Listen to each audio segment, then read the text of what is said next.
ನೆನೆ ಅವ್ರದ್ದು ಒಂದು ಪುಣ್ಯ ಸ್ಮರಣೆ ಕಾರ್ಯಕ್ರಮ ಇಡೀ ದೇಶಾದ್ಯಂತ ಎಲ್ಲ ಕಡೆನೂ, ಕರ್ನಾಟಕದಲ್ಲಂತೂ ಮನೆ ಮನೆಗಳಲ್ಲಿ, ಊರುಗಳಲ್ಲಿ, ಕರ್ನಾಟಕ, ಮಹಾರಾಷ್ಟ್ರ ಎಲ್ಲಾ ಕಡೆಗೂ ಅವರ ಚಿಂತನೆಯನ್ನ ಜನ ಮಾಡ್ತು. ಯಾಕಂದ್ರ ಇವತ್ತು ಏನಾದ್ರೂ ನಮಗ ವಚನ ಸಾಹಿತ್ಯ ಓದ್ಲಿಕ್ ಸಿಗ್ತದ. ವಚನ ಅನ್ನೋದು ಈ ಶಬ್ದ ಬಂತು ಅಂದ್ರ ಹೊಳಕಟ್ಟಿ ಅಪ್ಪ ಅವ್ರನ್ನ ಫಕೀರಪ್ಪನ ಪಯಣ ಅಂತ ಹೇಳಿ ನಾವ್ ಹೇಳ್ಬೋದು. ಆ ಫಕೀರಪ್ಪನ ಪಯಣದಿಂದಲೇ ಈ ವಚನ ಸಾಹಿತ್ಯ ಉಳಿದದ್ದು.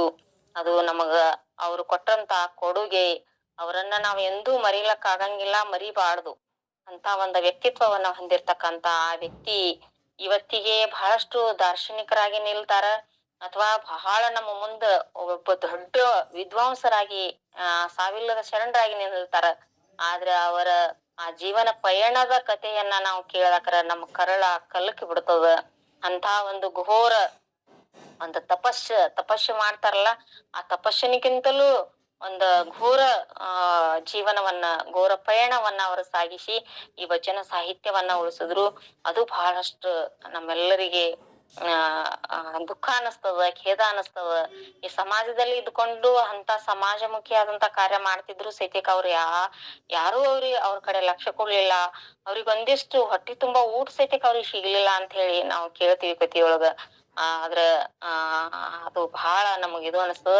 ಅಂತ ಒಂದ ಫಕೀರಪ್ಪನ ಪಯಣವನ್ನ ನಾವ್ ಇವತ್ತೆಲ್ಲರೂ ನೆನೆದುಕೊಂಡು ಈ 400ನೇ ಸಂಭ್ರಮವನ್ನ ನಾವೆಲ್ಲರೂ ಆಚರಿಸೋಣ. ಅದನ್ನ ಹೇಳಕ್ ಒಪ್ಕೊಂಡಂತ ತಿಗಡಿ ಅಪ್ಪಾಜಿಯವರಿಗೆ ನಾನು ವೇದಿಕೆಗೆ ತುಂಬು ಹೃದಯದಿಂದ ಸ್ವಾಗತವನ್ನ ಕೋರ್ತೀನಿ. ಈ 400ನೇ ಸಂಚಿಕೆಯ ಪ್ರಾರಂಭವನ್ನ ವಚನ ಪ್ರಾರ್ಥನೆಯಿಂದ ಮಾಡ್ಬೇಕು ಅಂತ ಹೇಳಿ ನಾನು ಶರಣೆ ಅಕ್ಕ ಗಾನಕೋಗಿಲೆ ವನಜಾಕ್ಷಿ ಅಕ್ಕ ಅವರಲ್ಲಿ ವಿನಂತಿ ಮಾಡ್ಕೊತೀನಿ. ಅಕ್ಕ, ತಾವು ಒಂದು ವಚನ ಪ್ರಾರ್ಥನೆಯನ್ನು ಮಾಡಿ ಈ ಕಾರ್ಯಕ್ರಮಕ್ಕೆ ಚಾಲನೆಯನ್ನು ಕೊಡ್ರಿ. ಓಂ ಶ್ರೀ ಗುರು ಬಸವಲಿಂಗಾಯ ನಮಃ. ಸರ್ವರಿಗೂ ಭಕ್ತಿಪೂರ್ವಕ ಶರಣು ಶರಣಾರ್ಥಿಗಳು. ಅನುಭಾವವಿಲ್ಲದ ಭಕ್ತಿ ತಲೆ ಕೆಳಗಾದುದಯ್ಯ. ಅನುಭಾವವಿಲ್ಲದ ಭಕ್ತಿ ತಲೆ ಕೆಳಗಾದುದಯ್ಯ. ಅನುಭಾವ ಭಕ್ತಿಗಾಧಾರ. ಅನುಭಾವ ಭಕ್ತಿಗೆ ನೆಲೆ ಮನೆ.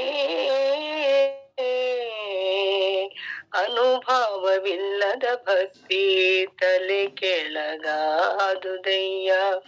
ಅನುಭಾವ ಭಕ್ತಿಗಾಧಾರ. ಅನುಭಾವ ಭಕ್ತಿಗೆ ನೆಲೆ ಮನೆ. ಅನುಭಾವವಿಲ್ಲದ ಭಕ್ತಿ ತಲೆ ಕೆಳಗಾದುದಯ್ಯ. ಅನುಭವವುಳ್ಳವರ ಕಂಡು,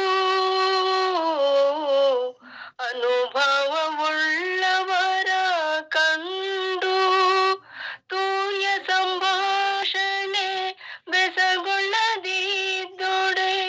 ಅನುಭವವುಳ್ಳವರ ಕಂಡು, ಅನುಭವವುಳ್ಳವರ ಕಂಡು ತೂರ್ಯ ಸಂಭಾಷಣೆ ಬೆಸಗೊಳ್ಳದಿದ್ದೊಡೆ. ನರಕದಲ್ಲಿ ಕೈಯ ರಾಮನಾಥ. ಅನುಭವವಿಲ್ಲದ ಭಕ್ತಿ ತಲೆ ಕೆಳಗಾದುದಯ್ಯ. ಅನುಭವ ಭಕ್ತಿಗಾಧಾರ. ಅನುಭವ ಭಕ್ತಿಗೆ ನೆಲೆ ಮನೆ. ಅನುಭವವಿಲ್ಲದ ಭಕ್ತಿ ತಲೆ ಕೆಳಗಾದುದಯ್ಯ. ಅನುಭವವಿಲ್ಲದ ಭಕ್ತಿ ತಲೆ ಕೆಳಗಾದುದಯ್ಯ. ಸರ್ವರಿಗೂ ಭಕ್ತಿಯ ಶರಣು ಶರಣಾರ್ಥಿಗಳು.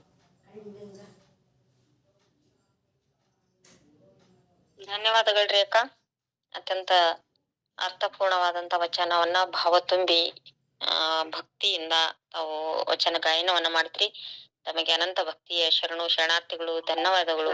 ಗಾನಕೋಗಿಲೆ ಶರಣೆ ಅಕ್ಕ, ವನಜಾಕ್ಷಿ ಅಕ್ಕ ಅವರಿಗೆ. ಇವತ್ತ 400ನೇ ಸಂಚಿಕೆ, 400ರ ಸಂಭ್ರಮ. ಅದ್ರ ಜೊತೆಗೇನೆ ನಾವು ವಚನ ಪಿತಾಮಹ ಫಕೀರಪ್ಪನ ಪಯಣ ಅಂತ ಹೇಳಿ ಇವತ್ತಿನ ವಿಷಯ. 400ನೇ ಸಂಭ್ರಮ. ಬಸವವಾಣಿ ಅಂದ ಕೂಡ್ಲೆ ಅಲ್ಲಿ ಶರಣ ಸಾಹಿತ್ಯ, ವಚನ ಸಾಹಿತ್ಯ ಬರ್ತದ. ವಚನ ಸಾಹಿತ್ಯ ಅಂದ ಕೂಡ್ಲೆನೆ ನಾವು ಫಕೀರಪ್ಪ ನೆನಪಿಗೆ ಬರ್ತಾರ. ಅಂತ ಒಂದು ಫಕೀರಪ್ಪನ ಪಯಣವನ್ನ ಎಷ್ಟು ನಾವು ಕೇಳಿದ್ರು ಅವ್ರ ಬಗ್ಗೆ ಎಷ್ಟು ತಿಳ್ಕೊಂಡ್ರು ಕಡಿಮೆ ಅಂತ ಹೇಳಿ ಅನಿಸ್ತದ. ಅಂತ ಒಂದು ಆ ವ್ಯಕ್ತಿತ್ವದ ಪರಿಪೂರ್ಣ ಜ್ಞಾನವನ್ನ ಹೊಂದಿರತಕ್ಕಂಥವರಲ್ಲಿ ತಿಗಡಿ ಅಪ್ಪಾಜಿಯವರು ಒಬ್ರು. ತಿಗಡಿ ಅಪ್ಪಾಜಿಯವರು ಹಲವಾರು ವಿಷಯಗಳ ಅಂದ್ರೆ ನಮ್ದು ಮೊದಲೇ ಎರಡನೇ ಸಂಚಿಕೆ 2ನೇ ದಿವಸ ಅವ್ರಿಗೆ ಹೇಳ್ಯಾರ. ಆಮೇಲೆ 50, 100, 150, 200, 250, 300, 350 ಮತ್ತು ಇವತ್ತ 400ನೇ ಸಂಚಿಕೆ. ಹಿಂಗ ಪ್ರತಿ 50 ಸಂಚಿಕೆಗಳನ್ನ ಆದ್ಕೂಡ್ಲೆ ಅಪ್ಪಾಜಿಯವರು ಈ ವೇದಿಕೆ ಒಳಗ ಮಾತನಾಡಿ ನಮ್ಮೆಲ್ಲರಿಗೆ ಮಾರ್ಗದರ್ಶನಗಳನ್ನ, ಸಲಹೆ ಸೂಚನೆಗಳನ್ನ, ಪ್ರೋತ್ಸಾಹವನ್ನ ಮತ್ತ ಒಂದು ಪ್ರಗತಿಗೆ ಏನ್ ಬೇಕು ಅಥವಾ ಪ್ರಗತಿ ನಡೆದ ಈ ರೀತಿಯಾದಂತ ಹಲವಾರು ಸೂಚನೆಗಳನ್ನ ಅಪ್ಪಾಜಿಯವರು ನಮಗ ಮಾರ್ಗದರ್ಶನದ ನುಡಿಗಳನ್ನ ಹೇಳ್ತಾ ಇರ್ತಾರ. ಆ ಮಾರ್ಗದರ್ಶನದ ನುಡಿದ ಜೊತೆಗೇನೆ ಒಂದಿಷ್ಟು ಅವರು ಒಬ್ಬೊಬ್ಬರ ವ್ಯಕ್ತಿತ್ವದ ಜೀವನ ದರ್ಶನವನ್ನ ನಮಗ ಮಾಡಿಸ್ತಾರ. ಮತ್ತ ತಿಂಗಳಾನುಗಟ್ಲೆ ಮುಕುಂದೂರು ಸ್ವಾಮಿಗಳ ಬಗ್ಗೆ ಹೇಳಿದ್ರು, ಪ್ರಭುಲಿಂಗ ಲೀಲೆ ಬಗ್ಗೆ ಹೇಳಿದ್ರು. ಹಲವಾರು ವಿಷಯಗಳ ಬಗ್ಗೆ ಅಪ್ಪಾಜಿಯವರು ತಿಗಡಿ ಅಪ್ಪಾಜಿಯವರು ನಮ್ ಮುಂದ ಹೇಳ್ಯಾರ. ತಿಗಡಿ ಅಪ್ಪಾಜಿಯವರು ತಿಳಿದುಕೊಳ್ಳಾರ್ದಂತ ವಿಷಯನೇ ಇಲ್ಲ ಅಂತ ಹೇಳ್ತೀವಿ ನಾವು. ಬಹಳಷ್ಟು ತಾತ್ವಿಕ ಒಂದು ವಿಚಾರಗಳನ್ನ ಎಲ್ಲರಿಗೆ ಹೇಳ್ತಿರ್ತಾರ. ಎಲ್ಲರಿಗೂ ಅವ್ರು ಬಂದ್ರು ಅಂದ್ರೆ ಅಲ್ಲಿ ಸಮಸ್ಯೆನೆ ಉಳಿಯಂಗಿಲ್ಲ, ಎಲ್ಲಾ ಪೂರ್ಣ ಪರಿಹಾರ ಮಾಡಿಬಿಡ್ತಾರ. ಅದೇ ರೀತಿ ಮುರಾಳೆ ಗುರುಗಳು ಇರ್ಬೋದು ಅಥವಾ ಹಲವಾರು ವಿದ್ವಾಂಸರು, ಬಾಗಲಕೋಟೆ ಅಪ್ಪಾಜಿ ಅವರಂತವ್ರು, ಶಿವಕುಮಾರ್ ಪೌಟೆ ಅಣ್ಣ ಅವರಂತವ್ರು, ಬಹಳ ರಘುರಾಮ್ ಭಟ್ ಅಪ್ಪ ಅವರು, ನಗೆಮಾರಿ ತಂದೆ, ಹಿಂಗ್ ಹಲವಾರು ಈ ವಿಶ್ವ ಕುಟುಂಬ ಅಥವಾ ನಮ್ಮ ಈ ಒಂದು ಕುಟುಂಬ ಇದು ಮಹಾ ಮನೆ ಅಥವಾ ಕುಟುಂಬ ಅಂತ ಹೇಳ್ತೀವಲ್ಲ. ಅದೇ ರೀತಿ ಈ ಕುಟುಂಬದಲ್ಲಿ ಹಲವಾರು ಸದಸ್ಯರು ಎಲ್ಲರೂ ಇಲ್ಲಿ ಉಪಸ್ಥಿತಿ ಇರ್ತಕ್ಕಂತ ಎಲ್ಲರೂ ಈ ವೇದಿಕೆ ಯಶಸ್ವಿಗೆ ಕಾರಣೀಕರ್ತರು ಅಂತ ಹೇಳ್ತಾ ಮತ್ತೊಮ್ಮೆ ತಿಗಡಿ ಅಪ್ಪಾಜಿಯವರಿಗೆ ಹೃತ್ಪೂರ್ವಕ ಸ್ವಾಗತವನ್ನ ಕೋರಿ ಅವರಿಗೆ ನಾನು ಈ ಪಯಣದ ಬಗ್ಗೆ ನಮ್ಗೆ ಒಂದಿಷ್ಟು ತಿಳಿಯಪಡಿಸ್ಬೇಕು ಅಂತ ಹೇಳ್ತೀವಿ. ಅದು ಬಹಳ ದೊಡ್ಡ ವ್ಯಕ್ತಿತ್ವ ಆದ. ಒಂದು ತಾಸಿನೊಳಗ ಅಥವಾ ಒಂದು ಉಪನ್ಯಾಸದೊಳಗ ಆ ವ್ಯಕ್ತಿತ್ವವನ್ನು ಹೇಳಕ್ ಆಗಂಗಿಲ್ಲ. ಆದ್ರೆ ಒಂದಿಷ್ಟು ವಿಷಯಗಳನ್ನ ನಮ್ಮೆಲ್ಲರಿಗೆ ತಿಳಿಯಪಡಿಸ್ರಿ ಅಪ್ಪಾಜಿ ಅಂತ ಹೇಳ್ತಾ ಎಲ್ಲರಿಗೂ ಶರಣಾರ್ಥಿಗಳು. ಎಲ್ಲರೂ ದಯವಿಟ್ಟು ತಮ್ಮ ಮೈಕ್ಗಳನ್ನ ಮ್ಯೂಟ್ ಮಾಡ್ಕೊಂಡು ಈ ಚಿಂತನೆಯಲ್ಲಿ ಸಹಭಾಗಿ ಆಗ್ರಿ ಅಂತ ಹೇಳಿ ವಿನಂತಿ. ಎಲ್ಲರಿಗೂ ಶರಣಾರ್ಥಿಗಳು.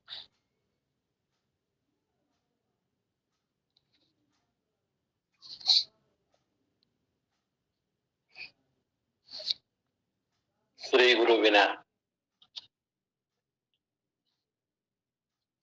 ಪರಮಚರಣಗಳಿಗೆ ಕೋಟಿ ವಂದನೆಗಳನ್ನು ಸಲ್ಲಿಸುತ್ತಾ ಬಸವಾದಿ ಶಿವಶರಣರನ್ನ, ಲೋಕದ ದಾರ್ಶನಿಕರನ್ನ, ಈ ಜಗದ ಒಳಿತಿಗಾಗಿ ಶ್ರಮಿಸಿದ ಎಲ್ಲ ಪೂಜ್ಯರನ್ನ ಸ್ಮರಿಸುತ್ತಾ ಇಲ್ಲಿ ನೆರೆದಿರುವ ಎಲ್ಲ ಸತ್ಸಂಗ ಬಳಗದ ಕುಟುಂಬದ ಎಲ್ಲ ಸದಸ್ಯರಿಗೆ ಶರಣಾರ್ಥಿಗಳು.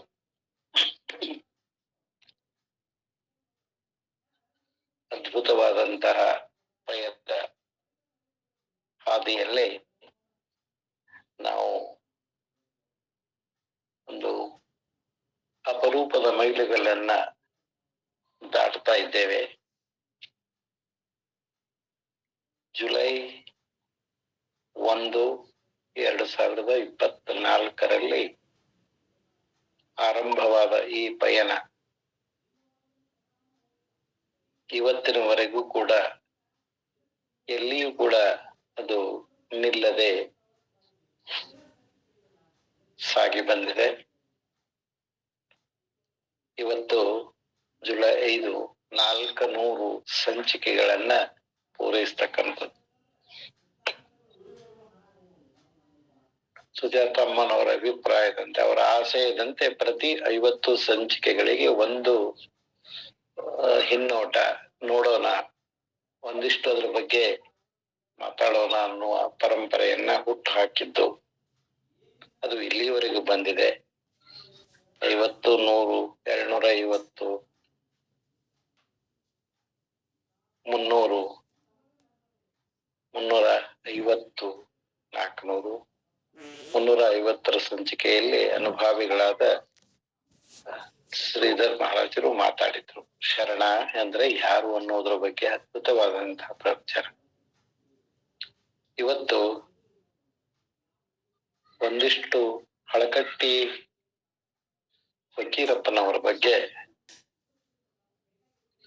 ಒಂದಿಷ್ಟು ಮೆಲುಕು ಹಾಕೋಣ ಅನ್ನುವ ಸಂಗತಿಯನ್ನ ನನ್ನ ಮುಂದೆ ಮೊನ್ನೆ ಅವರು ಪ್ರಸ್ತಾಪಿಸಿದರು. ಬಹಳ ಸಂತೋಷ. ಮೊದಲ ಸಂಚಿಕೆಯೇ ಹಳಕಟ್ಟಿಯವರಿಂದ ಪ್ರಾರಂಭವಾಗಿತ್ತು ನಮ್ದು.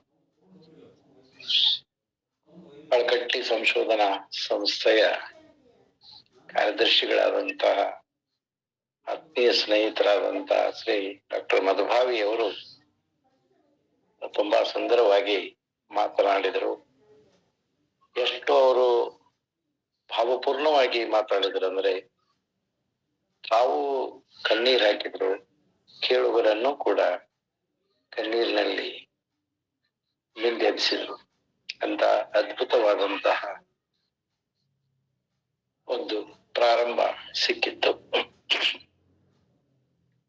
ಇವತ್ತು 400ನೇ ಸಂಚಿಕೆಗೆ ಬಂದು ನಿಂತಿದ್ದೇವೆ. ಎಷ್ಟೋ ಅಡೆತಡೆಗಳು, ತೊಂದರೆಗಳು ಎಲ್ಲವೂ ಇದ್ದಿದ್ದೆ. ಅವುಗಳನ್ನ ಮೀರಿ ಮೆಟ್ಟಿ ನಿಂತು ಬಂದಿದ್ದೇವೆ. ಕಳಕಳಿಯಿಂದ ಪ್ರತಿಯೊಬ್ಬ ಕೇಳಿಕೊಳ್ಳುತ್ತಾರೆ. ಪ್ರವಚನ, ಉಪನ್ಯಾಸ ನಡೆದಾಗ, ಚಿಂತನೆ ನಡೆದಾಗ ದಯವಿಟ್ಟು ಯಾರು ತೊಂದರೆ ಮಾಡಬೇಡಿ. ಆದರೂ ಕೆಲವು ತೊಂದರೆಗಳು ಘಟಿಸ್ತಾನೆ ಇದ್ದಾವೆ. ಕೆಲವು ಗೊತ್ತಿಲ್ಲದೆ ಆಗಿರ್ತಕ್ಕಂಥವು, ಇನ್ನು ಕೆಲವು ಯಾಕೆ ಮಾಡ್ತಾರೋ ಗೊತ್ತಿಲ್ಲ. ಆ ವಿಡಿಯೋ ಆನ್ ಮಾಡೋದು, ಇವು ಏನಾಗುತ್ತೆ ಅಂದ್ರೆ ಮಾತನಾಡ್ತಕ್ಕಂಥವರ ಚಿಂತನೆಯ ಪ್ರವಾಹ ಕಟ್ಟಾಗ್ಬಿಡ್ತದ. ಏನೋ ಹೇಳ್ಬೇಕಂತಿರ್ತಾರೆ, ನಿಂತು ಬಿಡ್ತದ. ಅದಕ್ಕಾಗಿ ಪ್ರತಿ ಸಲ ಹೇಳ್ತಿರ್ತಾರೆ. ಒಂದು ಸಂತೋಷ, 99 ಭಾಗ ಸರಿಯಾಗಿದೆ. 100ಕ್ಕೆ 100 ಸರಿಯಾಗೋದು ಸಾಧ್ಯ ಇಲ್ಲ, ಗೊತ್ತಿದೆ. ಅದು ಅನಿವಾರ್ಯವಾಗಿ ಕೆಲವೊಮ್ಮೆ ಹಾಗಾಗ್ತಿರ್ತದ. ಅದು ಕೂಡ ನಮ್ಮ ಜೊತೆ ಅವರು ಇದ್ದಾರೆ ಅನ್ನೋ ಭಾವವನ್ನು ಇಟ್ಕೊಂಡು ನಾವು ಈ ಒಂದು ಬಸವ ಧರ್ಮದ ತೇರನ್ನ ಮುನ್ನಡೆಸ್ತಾ ಹೊರಟಿದ್ದೇವೆ. ಇದರಿಂದ ತುಂಬಾ ಜನರಿಗೆ, ಬಹಳಷ್ಟು ಜನರಿಗೆ ಅನುಕೂಲ ಆಗಿದೆ, ಅರಿವು ಮೂಡಿದೆ, ತಿಳ್ಕೊಳ್ಳೋದಾಗಿದೆ. ಇಲ್ಲಿ ವಿಷಯಗಳ ಹರಹು ಎಷ್ಟಿದೆ ಅಂದ್ರೆ ಕಾಲ, ದೇಶ, ಧರ್ಮಗಳನ್ನು ಮೀರಿದ ಬಸವ ತತ್ವ, ಅದಕ್ಕೆ ಸರಿಮಾನ ತತ್ವ ಎಲ್ಲಿಯೇ ಇದ್ರೂ ಇಲ್ಲಿ ಪ್ರಸ್ತುತಪಡಿಸಿದ್ದಾರೆ, ವಿರೋಧಾಭಾಸಗಳಿಲ್ಲದೆ. ಯಾಕಂದ್ರೆ ಬಸವ ತತ್ವ ಕೇವಲ ವಚನಗಳಲ್ಲಿ ಮಾತ್ರ ಅಂತ ಸೀಮಿತಗೊಳ್ಳಲಾರದೆ ಇವತ್ತು ವಿಶಾಲವಾಗಿದೆ ವಿಶ್ವ. ಆ ಬಸವ ತತ್ವ ಎಲ್ಲೆಲ್ಲಿ ಯಾವ್ಯಾವ ರೂಪದಿಂದ ಇದೆ ಅನ್ನೋದನ್ನ ಬಹಳ ಅದ್ಭುತವಾಗಿ ಕೆಲವು ಶರಣೆಯರು ನಮ್ಮ ಜೊತೆಗೆ ಮಾತಾಡಿದ್ದಾರೆ, ವೇದಿಕೆಯಲ್ಲಿ ಚರ್ಚಿಸಿದ್ದಾರೆ. ಸಣ್ಣ ಪುಟ್ಟ ಸಂದೇಹಗಳು, ಚರ್ಚೆಗಳು ಗಾಢವಾಗಿ ನಡೆದಿದ್ದಾವೆ. ಆಗ್ಬೇಕು. ಯಾಕಂದ್ರೆ ಒಂದ್ ಸೈಡ್ ಆಗ್ಬಾರ್ದು. ಯಾವಾಗಲೂ ಕೂಡ ಚಿಂತನ ಅಂತಂದ್ರೆ ಅದಕ್ಕೊಂದು ಸಂದೇಹ, ಒಂದು ಪ್ರಶ್ನೆ, ಸಮಾಧಾನ, ಉತ್ತರ, ಯಾವ ಒಂದು ಪೂರ್ವಾಗ್ರಹ ಇಲ್ಲದೇನೆ ಚಿಂತನ ನಡೆದ್ರೆ ಒಂದು ಅದ್ಭುತವಾದಂತ ಅನುಭವದ ಪೂರ್ಣ ಹೊರಗೆ ಬರ್ತದ. ಇಲ್ಲ ಅಂದ್ರೆ ಜಗಳಕ್ಕೆ ನಾಂದಿ ಆಗ್ತದ. ಆ ರೀತಿ ಆದಿದ್ದು ಬಹಳ ಕಡಿಮೆ. ಆರಂಭದಲ್ಲಿ ಆಗಿರಬಹುದು, ಅದು ಸಹಜ. ಮುಂದೆ ಅದು ಕಡಿಮೆ ಆಗ್ತಾ ಎಲ್ರೂ ಕೂಡ ಇಲ್ಲಿ ಆನಂದದ ಸವಿಯನ್ನ ಸವಿದಿದ್ದಾರೆ. ಎಷ್ಟೋ ವಿಷಯಗಳು ಇಲ್ಲಿ ಪ್ರಸ್ತುತವಾಗಿದ್ದಾವೆ, ಗೊತ್ತಿದ್ದದ್ದು. ಆದ್ರೆ ಆ ಗೊತ್ತಿದ್ದರಲ್ಲಿ ನಮ್ಮ ಗಮನಕ್ಕೆ ಬಾರದ ಅದ್ಭುತ ವಿಷಯಗಳು ಕೆಲವು ಚಿಂತನೆಗಳಲ್ಲಿ ಮೂಡಿ ಬಂದಿದ್ದಾವೆ. ಇನ್ನು ಹೊಸ ವಿಷಯ, ಹೊಸ ಚಿಂತನೆಗಳು ಕೂಡ, ಹೊಸ ವ್ಯಕ್ತಿಗಳು ಕೂಡ ಮೂಡಿ ಬಂದಿದ್ದಾವೆ. ಮಹಾರಾಷ್ಟ್ರದ ಸಂತ ಪರಂಪರೆಯ ಪರಿಚಯ ಗೊತ್ತು, ಅವರು ಮಾಡಿದ 4-6 ಕಾರ್ಯಗಳು ಗೊತ್ತು. ಆದ್ರೆ ನಿಜವಾಗಿ ಕೂಡ ಅವರ ಸ್ವರೂಪ ಹೇಗಿತ್ತು, ಅವರ ಲಕ್ಷಣ ಹೇಗಿತ್ತು ಅನ್ನೋದನ್ನು ಕೂಡ ತೆರೆದು ತೋರಿಸಿದ್ದಾರೆ. ಹೀಗೆ ವಿವಿಧ ಇಂಚಿಗೇರಿ ಸಂಪ್ರದಾಯದವರು ಬಂದು ಕೂಡ ಮಾತಾಡಿದ್ದಾರೆ. ಗುರುಪೀಠದಿಂದ ಗುರುವಾಣಿಯಾಗಿ ಬಂದಿದೆ. ಕ್ರೈಸ್ತ ಧರ್ಮದವರು ಮಾತಾಡಿದ್ದಾರೆ. ಬಹಳ ಅದ್ಭುತವಾದಂತಹ ಪಯಣ ಇದರಲ್ಲಿ. ಅದಕ್ಕಾಗಿ ಇಂತಹ ಒಂದು ಸತ್ ಪರಂಪರೆಯನ್ನ ಈ ವೇದಿಕೆ ನಿರ್ಮಾಣ ಮಾಡಿದೆ. ಬಹಳ ಸಂತೋಷ ಆಗ್ತಾ ಇದೆ. ಯಾಕಂದ್ರೆ ಸರ್ 7:30 8:00ವರೆಗೆ ಸಿಗೋದಿಲ್ಲ. ಸಾಯಂಕಾಲ ಅವರಿಗೆ ಫೋನ್ ಮಾಡಬಾರ್ದು, ಡಿಸ್ಟರ್ಬ್ ಮಾಡಬಾರ್ದು ಅನ್ನೋ ಪ್ರಜ್ಞೆ ನನ್ನ ಬಳಗದಲ್ಲಿ ಬೆಳೆದಿದೆ. ತುಂಬಾ ಸಂತೋಷ. ಇಲ್ಲಪ್ಪ, ಅವರು 7:30 8:00ವರೆಗೆ ಅವ್ರು ಡಿಸ್ಟರ್ಬ್ ಮಾಡಬಾರ್ದು. ಇದು ನಾನು ಮೊದಲು 2 ಫೋನ್ ಇಟ್ಕೊಂಡು ಕೊಡ್ತಿದ್ದೆ, ಯಾಕಂದ್ರೆ ತೊಂದರೆ ಆಗ್ತದ ಅಂತ. ಈಗ ಅದು ಅಂದ್ರೆ ನನ್ನ ಅನುಭವದ ಮಟ್ಟಿಗೆ ಆ ಒಂದು ಪ್ರಭಾವ ಉಳಿದವರಿಗೂ ಕೂಡ ಆಗಿದ್ದು, ತಮಗೂ ಕೂಡ ಆಗಿರ್ಲಿಕ್ಕೆ ಸಾಧ್ಯತೆ ಇದೆ. ಇದು ಹೀಗೆ ಮುಂದುವರಿತದ, ಅದರಲ್ಲಿ ಯಾವ ತೊಂದರೆ ಇಲ್ಲ. ನನಗೊಂದು ಅಳಕಿತ್ತು, ಅಮ್ಮ ನಿನಗೊಬ್ಬರನ್ನ ಹುಡುಕೋದು ಅಂತ. ವಿಷಯಗಳ ಹರವು ಸಾಕಷ್ಟಿದೆ, ವರ್ಷಾನುಗಟ್ಟಲೆ ಆಗುವಷ್ಟು ವಿಷಯಗಳು ಇದಾವೆ. ಮಾತನಾಡುವವರು ಬೇಕಲ್ಲ, ಚಿಂತನೆ ಮಾಡುವವರು ಬೇಕಲ್ಲ ಅಂತ. ಎಲ್ರು ಮುಗಿದ್ರೆ ಗತಿ ಏನು? ಇದು ಕಾಡ್ತಿತ್ತು. ಅದಕ್ಕೆ ಅದನ್ನ ಏನಾದ್ರೂ ಮಾಡಿ ಆರಂಭದಲ್ಲಿನೇ ಚರ್ಚೆ ವಿಷಯ ಇದ್ದಾಗ ವಾರಕ್ಕೆ 2 ಸಲ ಮಾಡ್ಬಹುದೇನೋ ನೋಡ್ರಿ. ಯಾಕಂದ್ರೆ ವಾರಕ್ಕೆ 1 ಸಲ 2 ಸಲ ಮಾಡುವ ಆನ್ಲೈನ್ ಕಾರ್ಯಕ್ರಮ ಬಹಳ ಇದಾವೆ. ದಿನಂಪ್ರತಿ ಮಾಡೋದು ಬಹಳ ಕಡಿಮೆ ಕಾರ್ಯಕ್ರಮಗಳು. ಅಂದಾಗ ಇಲ್ಲ, ನಾವ್ ಏನಾದ್ರೂ ಕೂಡ ಮಾಡೋಣ್ರಿ, ಸಾಧ್ಯವಾದಷ್ಟು ನಿತ್ಯ ಇರ್ಲಿ. ಯಾಕಂದ್ರೆ ಮತ್ತೆ ವಂಚಿತರಾಗೋದು ಬೇಡ ಅಂತ. ಪ್ರತಿನಿತ್ಯ ಇದ್ರೆ ಎಲ್ರು ಬರ್ತಾರೆ, ವಾರಕ್ಕೆ 2 ದಿನ ಆದ್ರೆ ಮರಿತಾರೆ ಅನ್ನೋದು ಕೂಡ ಅಷ್ಟೇ ಸತ್ಯವೂ ಕೂಡ ಹೌದು. ಹೀಗಾಗಿ ಅವರನ್ನ ನಾವು ಮೆಚ್ಚಬೇಕು. ಅವರ ಧೈರ್ಯ, ಅವರ ದೃಢ ವಿಶ್ವಾಸ. ಯಾರನ್ನಾದ್ರೂ ನಾನು ಆಹ್ವಾನಿಸ್ತೇನೆ, ಮಾತನಾಡ್ತಾರೆ ಎನ್ನುವ ಛಲ ಇದೆಯಲ್ಲ, ಅದನ್ನ ನಾವೆಲ್ಲ ಮೆಚ್ಚಬೇಕಾಗ್ತದ. ಸುಮ್ನೆ ನಾವು ಮಾತಾಡ್ತೇವೆ, ಸ್ತ್ರೀ ಪುರುಷ ಭೇದ ಭಾವ ಅದು ಅಲ್ಲ. ಆ ದೃಢತೆ, ಆ ಸ್ಥೈರ್ಯ, ಆ ಛಲ, ಇದು ಗಂಡು ಅಲ್ಲ ಹೆಣ್ಣು ಅಲ್ಲ, ಅದು ಸಮಾನವಾಗಿ ಎಲ್ಲರಲ್ಲಿ ಇರ್ತದ. ಅಂಥದ್ದನ್ನ ಅವರು ಸಾಧಿಸಿ ತೋರಿಸಿದ್ದಾರೆ, ಹಾಗೂ ಇನ್ನೂ ಅದರಲ್ಲಿ ಕಾರ್ಯಗತ ಆಗಿದ್ದಾರೆ. ಅವರಿಗೆ ತಮ್ಮೆಲ್ಲರ ಪರವಾಗಿ ವೈಯಕ್ತಿಕವಾಗಿ ಅನಂತ ಧನ್ಯವಾದಗಳನ್ನ ನಾನು ಅರ್ಪಿಸ್ತೇನೆ. ಸಾಮಾನ್ಯ ಕೆಲಸ ಅಲ್ಲ ಇದು. ದಿನಂಪ್ರತಿ ಮಾಡೋದು ಅಂತಂದ್ರೆ ಬರೀ ದಿನಂಪ್ರತಿ ಮಾಡೋದಲ್ಲ, ಅತಿಥಿಗಳನ್ನ, ಚಿಂತಕರನ್ನ, ದಾರ್ಶನಿಕರನ್ನ, ಗುರುಗಳನ್ನ ಹುಡುಕಿ ತೆಗೆದು ಅವ್ರಿಗೆ ಹಚ್ಚಬೇಕು. ಆಕಸ್ಮಿಕವಾಗಿ ಅವ್ರು ಏನಾದ್ರು ಇವತ್ತಾಗಲ್ಲ ಅಂತ ಹೇಳ್ಬಿಟ್ರೆ ಇನ್ನೊಬ್ಬರನ್ನ ಅಲ್ಲಿ ನಿಲ್ಲಿಸ್ಬೇಕು. ಇನ್ನೊಬ್ರು ಸಿಗದೇ ಇದ್ದಾಗ ಸ್ವತಃ ತಾವೇ ಒಂದೊಂದು ಸಂಚಿಕೆಯನ್ನು ನಡೆಸಿದ್ದು ಅವರು ಉಂಟು. ಇದು ನಿಜವಾಗಿಯೂ ಕೂಡ ಒಂದು ಕಾರ್ಯಕ್ರಮವನ್ನ ಸಂಪೂರ್ಣ ಸಮರ್ಪಣೆ ಭಾವದಿಂದ ನಡೆಸ್ತಕ್ಕಂಥ ರೀತಿ ಇದು. ನಾವೆಲ್ಲ ಕೂಡ ಇದರತ್ತಲೂ ಕಲಿಬೇಕು. ಶ್ರದ್ಧೆ ಇದೆ, ವಿಶ್ವಾಸ ಇದೆ, ದೃಢತೆ ಇದೆ, ನಂಬಿಕೆ ಇದೆ. ಮತ್ತು ಅವರಲ್ಲಿ ಒಂದು ವಿನಯ ಏನಿದೆ ಅಂದ್ರೆ, ಇದು ನನ್ನದಲ್ಲ, ಇದಕ್ಕೇನಾದ್ರೂ ತೊಂದರೆ ಆದ್ರೆ ಈ ಶರಣ ಸಂಸ್ಥೆಯ ಎಲ್ಲ ಸದಸ್ಯರು ನನ್ನ ಬೆನ್ನಿಗಿದ್ದಾರೆ ಎನ್ನುವ ಒಂದು ಅಪರಿಮಿತ ನಂಬಿಕೆ ಇದೆ. ಕುವೆಂಪು ಹೇಳ್ತಾರಲ್ಲ, ಮುಂದೆ ಗುರು ಇರಲಿ, ಹಿಂದೆ ಗುರು ಇರ್ತಾನೆ ಅಂತ. ಆ ವಿಶ್ವಾಸ, ದೃಢ ನಂಬಿಕೆಯಿಂದ ಅವರು ಮುನ್ನಡೀತಾ ಇದ್ದಾರೆ. ಎಲ್ಲ ಸದಸ್ಯರು, ಈ ಬಳಗದವರು ಅವರಿಗೆ ಒತ್ತಾಸೆಯಾಗಿ ಕೂಡ ನಿಂತಿದ್ದಾರೆ. ಅದಕ್ಕಾಗಿ ಇಲ್ಲಿ ಎಲ್ಲರೂ ಅಭಿನಂದನಾರ್ಹರು. ಇಷ್ಟೇ ಹೇಳ್ತಾ, ಯಾಕಂದ್ರೆ ಅವರು ಹಳಕಟ್ಟಿಯವರ ಬಗ್ಗೆ ಮಾತಾಡುವಂತಂದಾಗ, ಹಳಕಟ್ಟಿಯವರನ್ನ ಗಂಟೆಗೆ 1 ಗಂಟೆ 2 ಗಂಟೆಯಲ್ಲಿ ಮಾತಾಡೋದು ಕಷ್ಟ.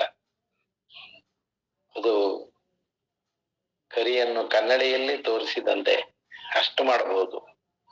ಯಾಕಂದ್ರೆ ಒಬ್ಬ ವ್ಯಕ್ತಿ ತನ್ನ ಜೀವಮಾನದಲ್ಲಿ 24x7 ಕೆಲಸ ಮಾಡ್ತಾನೆ ಅಂತಂದ್ರೆ ಅದಕ್ಕೆ ಸಾಕ್ಷಿ ನಮ್ಮ ಕಲ್ಕಟ್ಟಿಯವರು. ಅದಕ್ಕೆ ಫಕೀರಪ್ಪನವರ ನಡಿಗೆ ಅವರು ಕೊನೆಗೆ ಸಂದೇಶ ಕೊಡ್ತಾರೆ. ಫಕೀರಪ್ಪ ಹೊರಟಾನೆ, ನಿಂತಾನೆ. ಇನ್ನು ಮುಂದಿನವರೆಲ್ಲರೂ ಈ ಫಕೀರಪ್ಪನ ತೇರನ್ನ, ವಚನದ ತೇರನ್ನ ನೀವು ಎಳಿಬೇಕು, ಯುವಕರು ಇದಕ್ಕೆ ಕೈಗೂಡಿಸ್ಬೇಕು ಅನ್ನೋ ಸಂದೇಶವನ್ನು ಕೂಡ ಕೊಡ್ತಾರೆ. ಅವರು ಒಂದು ಶಿವಾನುಭವ ಪತ್ರಿಕೆಯಲ್ಲಿ ಅದು ಪ್ರಕಟ ಆಗಿದೆ. ಅಂದ್ರೆ ನಾನು ಮಾಡಿದ ಕೆಲಸವನ್ನ ನನ್ನ ಯುವ ಜನಾಂಗ ಖಂಡಿತ ಮಾಡ್ತದ ಅನ್ನೋದು ಅವ್ರಿಗೆ ಭರವಸೆ ಇತ್ತು.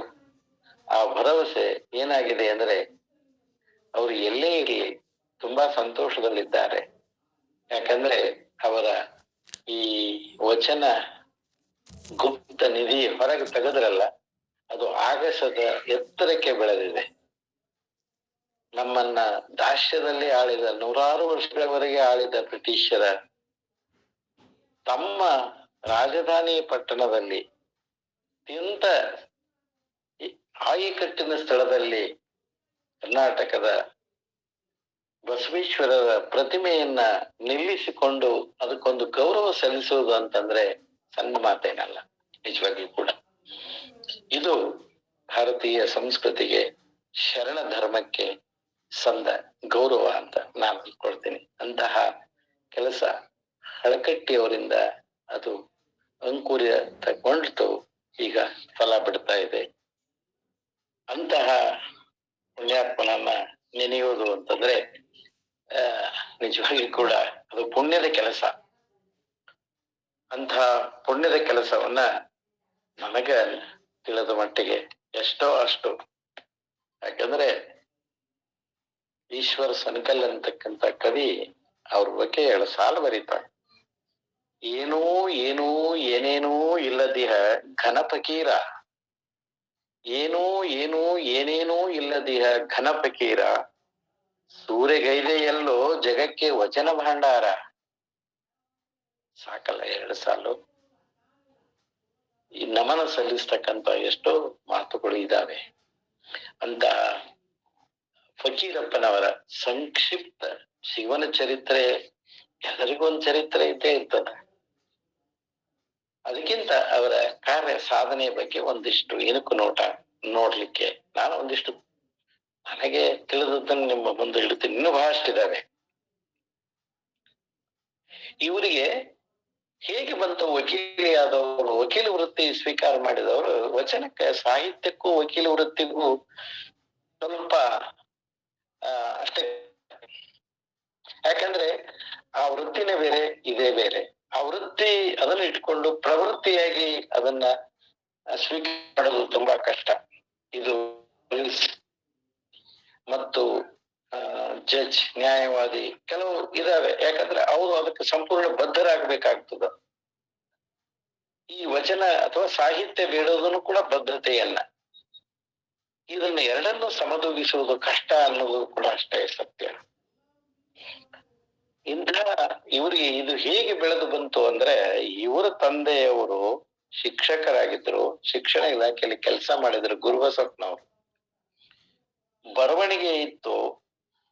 ನಮಗೆ ಆಶ್ಚರ್ಯ ಆಗ್ಬೇಕು, ಅವರು ಸುಮಾರು 11 ಪುಸ್ತಕಗಳನ್ನ ಪ್ರಕಟ ಮಾಡಿದ್ರು. ಜೊತೆಗೊಂದು ಅಪ್ರಕಟಿತ ಪುಸ್ತಕ ಹಾಗೆ ಉಳಿದಿದ್ದು. ಆನಂತರ ಪ್ರಕಟ ಆಯ್ತು, ಜೇಡರ ದಾಸಿಮಯ್ಯನ ಚರಿತೆ ಅಂತ. ಅಂತಹ ಒಂದು ಹಿನ್ನೆಲೆ ಇವ್ರಿಗಿತ್ತು. ಅದು ಬಹುಶಃ ಅವ್ರಿಗೆ ಒಂದಿಷ್ಟು ಪ್ರೇರಣೆ ಕೊಡ್ತೋ ಏನೋ ಗೊತ್ತಿಲ್ಲ. ತಂದೆ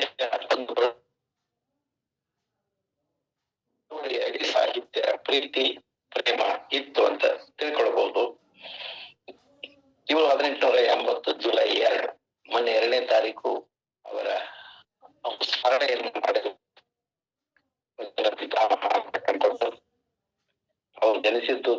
ಕಾಲದಲ್ಲಿ ಅವರ ಅಂತಿಮ ಯಾತ್ರೆ 1964 ಜೂನ್ 29. ಇಷ್ಟು ಕಾಲ ಅವರು ಬದುಕಿ ಇರ್ತಕ್ಕಂಥವ್ರು ಏನು ಕಳ್ಕೊತಾರೆ. ಅವ್ರ ತಂದೆ 2ನೇ ಮದುವೆ ಆಗ್ತಾರೆ. ಆ ತಾಯಿ ಹೆತ್ತ ತಾಯಿಗೆ ಮಾತ್ಸರ್ಯ ಹುಟ್ಟಿಸುವಂತೆ ಫಕೀರಪ್ಪನನ್ನ ಬೆಳೆಸ್ತಾರೆ ಅಂತ ಅವ್ರು ಬರೀತಾರೆ. ಮುಂದೆ ಮ್ಯಾಟ್ರಿಕ್ಯುಲೇಷನ್ ಪಾಸ್ ಆಗ್ತಾರೆ. ತಂದೆ ಮುಂಬೈಗೆ ಉನ್ನತ ಶಿಕ್ಷಣ ಕಳಿಸ್ತಾರೆ. ಅಲ್ಲಿ ಅವರು ಸೇಂಟ್ ಜೇವಿಯರ್ ಶ್ರೇಷ್ಠವಾದಂತಹ ಸಂಸ್ಥೆ, ಕಾಲೇಜು, ಅಲ್ಲಿ ರಸಾಯನಶಾಸ್ತ್ರ ಭೌತಶಾಸ್ತ್ರ ತೆಗೆದುಕೊಂಡು ವಿಜ್ಞಾನದಲ್ಲಿ ಪದವಿಯನ್ನು ಪಡೀತಾರೆ. ಅಲ್ಲಿ ಆಲೂರು ವೆಂಕಟರಾಯರು ಇವರ ಸಹಪಾಠಿಯಾಗಿದ್ರು. ಅಲ್ಲಿಂದಲೇ ಅವರಿಗೆ ಒಂದಿಷ್ಟು ಕನ್ನಡದ ಕಿಚ್ಚು ಹಚ್ಚಿತ್ತು. ಮುಂದೆ MA ಮಾಡ್ಬೇಕಂತಾರೆ, ಅನಿವಾರ್ಯವಾಗಿ ಆಗೋದಿಲ್ಲ. ಅದಕ್ಕೆ LLB ಮಾಡ್ತಾರೆ. ಆ LLB ಮುಗಿಸಿದ ವರ್ಷನೇ ಅಖಿಲ ಭಾರತ ವೀರಶೈವ ಮಹಾಸಭೆಯ ಮೊದಲ ಅಧಿವೇಶನ ಜರುಗುತ್ತದೆ. ಅದರಲ್ಲಿ ಪಾಲ್ಗೊಳ್ಳುತ್ತಾರೆ ಯುವಕನಾಗಿ. ಹೆಸರು ಅಖಿಲ ಭಾರತ ವೀರಶೈವ ಮಹಾಸಭೆ. ಆದ್ರೆ ಅಲ್ಲಿ ಕೇವಲ ಲಿಂಗಾಯತ ಸಮಾಜದ ಶಿಕ್ಷಣ, ಉನ್ನತಿ ಇದಕ್ಕಾಗಿ ಶ್ರಮಿಸುವ ವಿಷಯ, ವಿವರ, ನಿರ್ಣಯಗಳು ಆಗ್ತಾ ವಿನಃ ಆ ಲಿಂಗಾಯತ ಧರ್ಮದ ಸಾಹಿತ್ಯ, ಅದರ ಇದೆಯಾ, ಆ ಧರ್ಮದ ಬಗ್ಗೆ ಚಕಾರವೂ ಆಗೋದಿಲ್ಲ. ಅಲ್ಲಿ ಯಾವ ಅಂಶಗಳು ಗಮನಕ್ಕೆ ಅಲ್ಲಿ ನಿರ್ಣಯದಲ್ಲಿ ಬರೋದಿಲ್ಲ ಅಂದಾಗ ಒಂದು ಸಣ್ಣ ಸಾತ್ವಿಕ ಪ್ರತಿಭಟನೆಯನ್ನು ಕೂಡ ಅವ್ರು ಮಾಡ್ತಾರೆ. ಬಿಜಾಪುರದಲ್ಲಿನೇ ವಕೀಲಿ ವೃತ್ತಿ ಪ್ರಾರಂಭ ಮಾಡ್ತಾರೆ. ತಮ್ಮಣ್ಣಪ್ಪ ಚಿಕ್ಕೋಡಿ ಸಪ್ತರ್ಷಿಗಳಲ್ಲಿ ಒಬ್ರು. ಕೇಲಿ ಸಂಸ್ಥೆ ಅವರ ಮಗಳನ್ನ ವಿವಾಹ ಮಾಡ್ಕೊಳ್ತಾರೆ. ಯಾವಾಗ ಇವರ ತಮ್ಮ ಅಳಿಯನ ವಚನಗಳ ಬಗ್ಗೆ, ಸಾಹಿತ್ಯದ ಬಗ್ಗೆ ಆಸಕ್ತಿಯನ್ನು ಕಂಡು ತಮ್ಮಣ್ಣಪ್ಪ ಚಿಕ್ಕೋಡಿ ಅವರು ತಮಗ್ ಗೊತ್ತಿರತಕ್ಕಂತ ಇಂಥವ್ರ ಮನೆಯಲ್ಲಿ ಒಂದು ಪ್ರಭುಲಿಂಗ ಲೀಲೆ ಗ್ರಂಥದ ಅಂತ ಹೇಳಿ ವೀರಭದ್ರಪ್ಪ ಹಾಲ್ಬಾಯಿ ಅವ್ರ ಮನೆಗೆ ಇವ್ರನ್ನ ಕರ್ಕೊಂಡು ಹೋಗ್ತಾರೆ. ಅವರು ತೋರಿಸ್ತಾರೆ. ಅವರಲ್ಲಿ ತಾಡೋಲಿ ಪತ್ರದ ಗ್ರಂಥಗಳನ್ನು ನೋಡ್ತಾರೆ.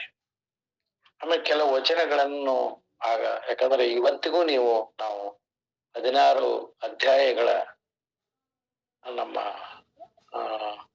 ಪ್ರಭುಲಿಂಗ ಲೀಲೆಯಲ್ಲಿ ಪ್ರತಿ ಅಧ್ಯಾಯಕ್ಕೆ 1-2 ವಚನಗಳನ್ನ ಕೊಟ್ಟು ಆರಂಭ ಮಾಡ್ತಾರೆ ಚಾಮರಸ. ಆ ವಚನಗಳು ಅವ್ರ ಗಮನಕ್ಕೆ ಬರ್ತವೆ. ಏನೋ ಒಂದು ಅವ್ರಿಗೆ ಮಿಂಚಿನ ಸಂಚಾರ ಆದಂಗ ಆಗ್ತಾ ಇದೆ. ಅದಕ್ಕೆ ಪ್ರತಿ ಸಲ ನೆನಪಾದಾಗೊಮ್ಮೆ ಭಾನುವಾರ ಓಡೋಡಿ ಬನಹಟ್ಟಿಗೆ ಹೋಗ್ತಿದ್ರಂತೆ. ಜನ ಅಂತಿದ್ರಂತೆ, ಮದುವೆ ಆಗಿ ಪ್ರತಿ ವಾರ ಬರ್ತಾನಿವ ಫಕೀರಪ್ಪ. ಆದ್ರೆ ಅವರು ಎದಕ್ ಬರ್ತಿದ್ರು ಅಂದ್ರೆ ಪ್ರತಿ ಸಲ ಅವ್ರ ಮಾವು ಹುಡುಕಿಡ್ಬೇಕು, ಇಂಥವ್ರ ಮನ್ಯಾಗ ಇಂಥವ್ ಅದಾವ, ಗ್ರಂಥಗಳ ಹುಡುಕುವಿಕೆಗಾಗಿ ವಾರ ಬರ್ತಿದ್ರು. ಬಹಳಷ್ಟು ಗ್ರಂಥಗಳು, ವಚನಗಳ ಕೆಲವು ಕಟ್ಟುಗಳು ಅವರಿಗೆ ಆ ಪ್ರದೇಶದಲ್ಲಿ ದೊರಲಿಕ್ಕೆ ಶುರು ಮಾಡ್ತಾರೆ. ಇದು ಒಂದು ರೀತಿ ಹುಚ್ಚೆಡಿತದ. ವಕೀಲಿ ವೃತ್ತಿ ಕಡೆಗೆ ಗಮನ ಕಡಿಮೆ ಆಗ್ತದ. ಅದಕ್ಕೆ ಸುಮಾರು 1904 ವಕೀಲ ವೃತ್ತಿ ಪ್ರಾರಂಭದ ಮುಂದೆ 16 ವರ್ಷಗಳ ಅವಧಿಯಲ್ಲಿ ಸಹಸ್ರ ತಾಡೋಲೆಗಳ ಪ್ರತಿಗಳನ್ನ, ಕೆಲವು ಗ್ರಂಥಗಳನ್ನ ಸಂಗ್ರಹಿಸ್ತಾರೆ. ಕೆಲವು ಕಡೆ ಬೇಡ್ತಾರೆ, ಕೆಲವು ಕಡೆ ಮನವೊಲಿಸ್ತಾರೆ, ಕೆಲವು ಕಡೆ ಹಣ ಕೊಟ್ಟು ಕೊಂಡ್ಕೊಳ್ತಾರೆ. ಅವು ಭಕ್ತರ ಜಗಲಿ ಮೇಲೆ, ಪೂಜೆಗಳ ಮೇಲೆ ನೀರು, ಕುಂಕುಮ, ವಿಭೂತಿ, ಕೆಲವು ಪುಟಗಳು ಕೊಳೆತು ಹೋದದ್ದು, ಹೊಳ ಹತ್ತಿದ್ದು, ಅವೆಲ್ಲವುಗಳು ಇರ್ತವೆ. ಬಹಳ ಆ ವಚನ ನಿಧಿಯನ್ನ ಪ್ರೀತಿಯಿಂದ ಎತ್ತಿಕೊಳ್ತಾರೆ. ಎತ್ತಿಕೊಂಡು ಅವನ್ನ ತೆಗೆದುಕೊಂಡು ಬರ್ತಾರೆ. ಅದಕ್ಕಾಗಿ ಅದಕ್ಕೊಂದು ಹೆಸರು ಕೊಡ್ತಾರೆ. ವಚನ ವಾಂಗ್ಮಯ ಅಂದ್ರೆ ಭೂಮಿಯೊಳಗಿರ್ತಕ್ಕಂಥ ಗುಪ್ತ ನಿಧಿ ಅಂತ ಹೇಳ್ತಾರೆ. ಆ ನಿಧಿಯನ್ನ ಬೇಡ್ಲಿಕ್ಕೆ ಒಬ್ಬ ಭಿಕ್ಷುಕ ಬಂದು ನಿಂತಾನೆ. ಆ ಭಿಕ್ಷುಕ ಹೆಂಗದಾನ ಅಂತಂದ್ರೆ ದೇಹದಲ್ಲಿ ರಕ್ತ ಮೂಳೆ ಮಾಂಸಗಳ ಏನೂ ಇಲ್ಲದಂಥ ಬುಡಕಲ ಶರೀರಿ, ಹರಿದು ಚಿಂದಿ ಬಟ್ಟೆ ಹಾಕೊಂಡಾನ. ತುತ್ತು ಅನ್ನಕ್ಕೂ ಒಂದಿಷ್ಟು ಪರದಾಡುವ ಸ್ಥಿತಿ. ಯಾಕಂದ್ರೆ ವಕೀಲ ವೃತ್ತಿ ಗಮನ ಕಡಿಮೆ ಆಗ್ತದ, ಕಕ್ಷಿದಾರರು ಯಾರು ಬರುವುದಿಲ್ಲ. ಇಂತಹ ಸ್ಥಿತಿಯಲ್ಲಿ ಅವರು ಈ ಕಡೆ ಬಿಡಬಾರದು, ಈ ಕಡೆ ಬಿಡ್ಲಾರದು. ವಕೀಲಿ ವೃತ್ತಿ ಜೀವನಕ್ಕೆ ಬೇಕು, ಇದು ಪ್ರವೃತ್ತಿಯಾಗಿತ್ತು. ಇದು ಇಲ್ಲದೆ ಜೀವನ ನಡೆಯುವ ಹಾಗಿಲ್ಲ. ಅಂದ್ರೆ ಅವ್ರ ಬದುಕು ನಡೀತಿದ್ದಿಲ್ಲ. ಹೀಗೆ ಒಂದು ದ್ವಂದ್ವದಲ್ಲಿ ಸಿಲುಕಿ ಕೊನೆಗೆ ವಕೀಲಿ ವೃತ್ತಿಗೆ ಕೈ ಮುಗಿದು ಬಿಟ್ಬಿಡ್ತಾರೆ. ಬಿಟ್ಟು ಇದನ್ನೇ ಗಟ್ಟಿಯಾಗಿ ಹಿಡಿದುಕೊಂಡು ಇದರಲ್ಲಿಯೇ ಕೆಲಸ ಮಾಡ್ಲಿಕ್ಕೆ ಶುರು ಮಾಡ್ತಾರೆ. ಬಹಳಷ್ಟು ಜನ ಅವರಿಗೆ ಅವರ ಮಾವನವರು ಅವರ ಕೊನೆಯ ಕಾಲದವರೆಗೂ ಸಹಾಯ ಮಾಡ್ತಾರೆ. ಇನ್ನು ವಿಶೇಷ ಸಹಾಯ ಮಾಡಿದವರು ಅಂತಂದ್ರೆ ಬಬಲೇಶ್ವರದ ಶಾಂತವೀರ ಮಹಾಸ್ವಾಮಿಗಳು. ಇವರು ಪ್ರತಿ ವರ್ಷ ಕಾಡು ಕಡಿಗಳನ್ನ ಬಂಡಿ ಮ್ಯಾಗ ಹೇರಿ ಕಳಿಸ್ತಿದ್ರಂತೆ. ಫಕೀರಪ್ಪ ಕೊಡು, ಅವನ್ ದೊಡ್ಡ ಕೆಲಸ ಮಾಡಾಕತ್ತಾನ, ಶರಣರ ಕೆಲಸ ಮಾಡಾಕತ್ತಾನ, ಅವನಿಗೆ ನಾವು ಸಲುವುದಿದ್ರೆ ಹೆಂಗ ಅಂತಿದ್ರಂತ. ಅವರು ಸಹ ಹೀಗೆ ಬಹಳಷ್ಟು ಜನರ ಒಂದು ಅವರ ಕರ್ತವ್ಯವನ್ನ ಗುರುತಿಸಿ ಸಹಾಯ ಸಹಕಾರ ನೀಡತಕ್ಕಂಥವ್ರು. ಇಂಥದ್ರಲ್ಲಿ ಬಹಳಷ್ಟು ಅವರು ಸಮಾಜಮುಖಿಯಾಗಿ ಕೆಲಸ ಮಾಡುವಾಗ ಅವ್ರಿಗೆ ಒಂದು ಗಮನಕ್ಕೆ ಬಂದದ್ದು, ಬಿಜಾಪುರ ಜಿಲ್ಲೆಯ ಪರಿಸರದಲ್ಲಿ ಶಿಕ್ಷಣ ಅನ್ನೋದು ಇಲ್ವೇ ಇಲ್ಲ ಅನ್ನೋ ಸ್ಥಿತಿಗೆ ಬಂದಿತ್ತು. ಇಲ್ಲಿ ಶಾಲೆಗಳೇ ಇರ್ಲಿಲ್ಲ, ಮರಾಠಿಮಯ ಶಾಲೆಗಳು ಜಾಸ್ತಿ ಇದ್ದವು ವಿಜಯಪುರದಲ್ಲಿ. ಅದಕ್ಕಾಗಿ ಅವರು ಬೀಳೂರು ಶ್ರೀಗಳು, ಗುರುಬಸವ ಮಹಾಸ್ವಾಮಿಗಳು ಮತ್ತು ಬಂಧನಾಳದ ಶಿವಯೋಗಿಗಳು ಅವ್ರ ಜೊತೆಗೆ ಒಂದು ಚರ್ಚೆ ಮಾಡ್ತಾರೆ. ಒಂದು ಸಂಸ್ಥೆಯನ್ನ ಹುಟ್ಟು ಹಾಕೋಣ, ನಮ್ಮ ಮಕ್ಕಳಿಗೆ ವಿದ್ಯೆಯನ್ನು ಕಲಿಸೋಣ ಅನ್ನುವ ಒಂದು ಅರ್ಥದಲ್ಲಿ ಅವರು 1910ರಲ್ಲಿ ಒಂದು ಶಿಕ್ಷಣ ಸಂಸ್ಥೆಯನ್ನ ತೆರೀತಾರೆ. ಆವಾಗ ಒಂದು ನ್ಯೂ ಇಂಗ್ಲಿಷ್ ಸ್ಕೂಲು ನಿಲ್ಲುವ ಸ್ಥಿತಿಗೆ ಬಂದಿತ್ತು ನಡೆಸೋರು. ಅದನ್ನ ಆಸ್ ಇಟ್ ಈಸ್ ತಗೊಂಡು ಶಿಕ್ಷಣ ಸಂಸ್ಥೆಯನ್ನ ಪ್ರಾರಂಭ ಮಾಡ್ತಾರೆ. ಅದು ಬಿಜಾಪುರ ಲಿಂಗಾಯತ ಜಿಲ್ಲಾ ವಿದ್ಯಾಭಿವೃದ್ಧಿ ಸಂಸ್ಥೆ. ಇವತ್ತು ನಾವು ಹೆಮ್ಮೆಯಿಂದ BLD ಅಂತೇನು ಹೇಳ್ತಾ ಇದ್ದೇವೆ, ಅದರ ಮೂಲ ಸಂಸ್ಥಾಪಕರ. ಅದನ್ನ ಹೆಚ್ಚು ಪೋಷಣೆಗೆ ಆಸರೆಯಾಗಿ ನಿಂತವರು ಬಂಧನಾಳದ ಶಿವಯೋಗಿಗಳು. ಅಂತ ಬೃಹತ್ ಸಂಸ್ಥೆಯನ್ನ ಬಹಳ ಶ್ರದ್ಧೆಯಿಂದ ಪ್ರೀತಿಯಿಂದ ಕಟ್ಟಿ ಬೆಳೆಸ್ತಾರೆ. ಎಷ್ಟೋ ಜನ ಸಹಾಯ ಮಾಡ್ತಾರೆ. ಈಗಿರುವ ಇಂಜಿನಿಯರಿಂಗ್ ಕಾಲೇಜಿನ ಸಂಸ್ಥೆಯಲ್ಲಿ ನೀವು ಗೇಟ್ ತೆಗೆದು ಒಳಗಡೆ ಹೋದ್ರೆ ಇಲ್ಲೊಂದು ಮೂರ್ತಿ ಇದೆ, ಬಂಗಾರಮ್ಮ ಅಂತ. ಆ ಮಹಾತಾಯಿ ಎಲ್ಲ ಅಲ್ಲೇನು ಆ ಒಂದು ಕ್ಯಾಂಪಸ್ ಇದೆಯಲ್ಲ, ಕ್ಯಾಂಪಸ್ನ ಎಲ್ಲ ಭೂಮಿಯನ್ನ ದಾನವಾಗಿ ಕೊಟ್ಟ ಆ ಮಾತೆ. ಬಹಳಷ್ಟು ಜನ ಆ ಕೆಲಸವನ್ನ ಅಲ್ಲಿ ಮಾಡ್ತಾರೆ. ಇವತ್ತಿಗೆ ಸುಮಾರು ಅಲ್ಲಿ ಇರುವ ಸಂಸ್ಥೆಗಳನ್ನ ನೋಡಿದ್ರೆ ನಮ್ಗೆ BLD ಅಂದ್ರೆ ಏನ್ ದೊಡ್ಡದು ಅನ್ನೋ ಅರ್ಥದಲ್ಲಿ ನಾವು ಮಾತಾಡ್ತೇವೆ. ಹಾಗಿಲ್ಲ ಅದು. ಸುಮಾರು 15 ಪ್ರಾಥಮಿಕ ಶಾಲೆಗಳಿದಾವೆ. ಅದರಲ್ಲಿ ಪೂರ್ವ ಪ್ರಾಥಮಿಕ, ಆಂಗ್ಲ ಮಾಧ್ಯಮಿಕ ಶಾಲೆಗಳು ಒಂದು 5 ಇದೆ. ಅದರ ಜೊತೆಗೆ ಸುಮಾರು 15 ಹೈಸ್ಕೂಲ್ಗಳಿದಾವೆ, 15 ಪದವಿ ಪೂರ್ವ ಮಹಾವಿದ್ಯಾಲಯಗಳಿದಾವೆ, ಜೂನಿಯರ್ ಕಾಲೇಜಸ್, ಒಂದು 8 ಡಿಗ್ರಿ ಕಾಲೇಜ್ ಪದವಿ ಮಹಾವಿದ್ಯಾಲಯಗಳಿದಾವೆ. ಸುಮಾರು ಒಂದು 30 ವೃತ್ತಿ ಶಿಕ್ಷಣ, ಅದರಲ್ಲಿ ಇಂಜಿನಿಯರಿಂಗ್ ಕಾಲೇಜು ಸೇರ್ತದೆ. ವೃತ್ತಿ ಶಿಕ್ಷಣ ವಿದ್ಯಾಲಯಗಳು ವಿವಿಧ ಕಡೆಗೆ ಇದಾವೆ. BLD ವಿಶ್ವವಿದ್ಯಾಲಯ ಇದೆ, ಮೆಡಿಕಲ್ ಕಾಲೇಜುಗಳ ಇದೆ, ಸ್ವಂತ ಪ್ರಿಂಟಿಂಗ್ ಪ್ರೆಸ್ ಹೊಂದಿದೆ. ಇದಕ್ಕೆ ಜ್ಞಾನ ಯುಗಾಶ್ರಮದ ಮಲ್ಲಿಕಾರ್ಜುನ ಶ್ರೀಗಳು ಕೂಡ ಹೋದಲ್ಲೆಲ್ಲ ಶಿಕ್ಷಣ ಸಂಸ್ಥೆಗಳನ್ನ ತೆರೆದು BLDಗೆ ಅಟ್ಯಾಚ್ ಮಾಡತಕ್ಕಂತ ಕೆಲಸ ಕೂಡ ಬಹಳ ಕಡೆ ಮಾಡಿದ್ದಾರೆ. ಹೀಗೆ ಸಾಂಘಿಕವಾದಂತಹ ಪ್ರಯತ್ನ ಹಳಕಟ್ಟಿ ಬಸಪ್ಪನವರು, ಫಕೀರಪ್ಪನವರು ಮಾಡ್ತಾ ಹೋಗ್ತಾರೆ. ಅಂತ ಅದ್ಭುತವಾದ ಕೆಲಸವನ್ನು ಮಾಡ್ತಾ ಮಾಡ್ತಾ ಕರ್ನಾಟಕ ವಿಶ್ವವಿದ್ಯಾಲಯ ಸ್ಥಾಪನೆಯ ಇನ್ನೂ ಮಾಡಬೇಕೋ ಮಾಡಬಾರ್ದು ಅನ್ನುವ ಆ ಸೂಚನೆ ಇದ್ದಾಗನೇ ಅದಕ್ಕೊಂದು ಬಳ್ಳಾರಿಯಲ್ಲಿ ಒಂದು ಸಾಹಿತ್ಯ ಸಮ್ಮೇಳನ ನಡೆದಿರ್ತದೆ. ಆ ಸಾಹಿತ್ಯ ಸಮ್ಮೇಳನ ನಡೆದಾಗ ಅಲ್ಲಿ ಒಂದು ಕನಸನ್ನ ಬಿತ್ತಾರೆ, ನಮ್ಗೊಂದು ವಿಶ್ವವಿದ್ಯಾಲಯ ಬೇಕು ಉತ್ತರ ಕರ್ನಾಟಕಕ್ಕೆ ಅಂತ. ಅದು ಧಾರವಾಡದಲ್ಲಿ ಆಗಬೇಕು ಅನ್ನೋ ಸೂಚನೆಯನ್ನ ಕೊಟ್ಟು ಅದರ ನಿರ್ಣಯವನ್ನು ಕೂಡ ಅಂಗೀಕರಿಸ್ತಾರೆ. ಮತ್ತು ಅವ್ರು ಹೇಳ್ತಾರೆ ಅದು ಅಂತಿಂತದ್ದಾಗಬಾರ್ದು, ಅದು ಮ್ಯಾಂಚೆಸ್ಟರ್ ವಿಶ್ವವಿದ್ಯಾಲಯದಂತೆ ಆಗಬೇಕು ಅಂತ ಅದನ್ನ ದಾಖಲಿಸ್ತಾರೆ. ಅದು ಮುಂದೆ 1926 ಅದನ್ನ ಮಾತುಗಳನ್ನ ಹೇಳ್ತಾರೆ. ಅದು ಮುಂದೆ 50 ಫಲ ಕೊಡ್ತದ. ಜೊತೆಗೆ ಸಿದ್ದೇಶ್ವರ ಬ್ಯಾಂಕ್ ಬಹಳಷ್ಟು ಅವ್ರ ಸಂಸ್ಥೆಗಳ ಪಟ್ಟಿ ಮಾಡ್ಕೊತ ಹೋದ್ರೆ ಅದೇ ಸಮಯ ಆಗ್ತದ. ಒಂದು ಸಿದ್ದೇಶ್ವರ ಬ್ಯಾಂಕ್ ಇವತ್ತಿಗೂ ಇದೆ. ಸಿದ್ದೇಶ್ವರ ಸಂಸ್ಥೆಯನ್ನು ಹುಟ್ಟಾಕ್ತಾರೆ. ವಿಜಯಪುರದಲ್ಲಿ ನಗರಸಭೆ ಅಧ್ಯಕ್ಷರಾಗ್ತಾರೆ. ಜಿಲ್ಲಾ ಕಾಂಗ್ರೆಸ್ ಕಮಿಟಿ ಅಧ್ಯಕ್ಷರಾಗಿರ್ತಾರೆ. ಎಲ್ಲೆಲ್ಲಿ ಅವಕಾಶ ಇದೆಯೋ ಎಲ್ಲ ಕಡೆಗೂ ಕೂಡ ಕೆಲಸಗಳನ್ನ ಮಾಡ್ತಾ ಮಾಡ್ತಾ ಹೊರಡ್ತಾರೆ. ಇವತ್ತು ಭೂತನಾಳ ಕೆರೆ ಅಂತ ನಾವು ಹೇಳ್ತೀವಿ, ಅದರ ಕನಸು ನಮ್ಮ ಹಳಕೋಟಿ ಫಕೀರಪ್ಪನವರು ಅದಕ್ಕೊಂದು ಸರಿಯಾದಂತಹ ಒಂದು ಸ್ವರೂಪವನ್ನ ಕೊಟ್ಟು ನಿರಂತರ ನೀರು ಪೂರೈಕೆ ವ್ಯವಸ್ಥೆಯನ್ನ ಅಂದಿನ ಕಾಲದಲ್ಲೇ ಅಲ್ಲಿ ಮಾಡತಕ್ಕಂತ ಕೆಲಸ ಮಾಡ್ತಾರೆ. ಇನ್ನೂ ವಿಶೇಷ ಅಂದ್ರೆ ಅವರು ಸೆನೆಟ್ ಯಾವುದು ಮುಂಬೈ ವಿಶ್ವವಿದ್ಯಾಲಯದ ಸೆನೆಟ್ ಸದಸ್ಯರಾಗಿರ್ತಾರೆ, ಪರೀಕ್ಷಕರಾಗಿರ್ತಾರೆ, ಮೌಲ್ಯಮಾಪಕರಾಗಿ ಕೆಲಸ ಮಾಡ್ತಾರೆ. ಜೊತೆಗೆ ಒಂದು ಸಲ 1920 MLC ಆಗಿ ಮುಂಬೈ ವಿಧಾನ ಪರಿಷತ್ನಲ್ಲಿ ಕೂಡ ಒಂದು ಟರ್ಮ್ ಕೆಲಸ ಮಾಡಿರ್ತಾರೆ. ಇಷ್ಟೆಲ್ಲ ಇದು ಇದ್ದುಕೊಂಡು ವಚನ ಸಂಗ್ರಹ ಕೆಲಸ ಇದೆಯಲ್ಲ ಅದನ್ನು ಬಿಟ್ಟಿರೋದಿಲ್ಲ. ಅವ್ರು ಮಜಾ ಹೇಳ್ತಾರೆ, ಎಲ್ಲ ಸಾರ್ವಜನಿಕ ಕಾರ್ಯಕ್ರಮಗಳಿಗೆ ಹೋಗ್ತಾರೆ. ಅಲ್ಲಿ ಹೋಗಿ ಆ ಕಾರ್ಯಕ್ರಮದಲ್ಲಿ ಭಾಗಿಯಾಗೋದು ಒಂದು ನೆಪ. ಅಲ್ಲಿ ಒಂದು ದಿನ ಉಳಿದು 2 ದಿನ ಉಳಿದು ವಚನಗಳನ್ನು ಹುಡುಕ್ತಿರ್ತಾರೆ.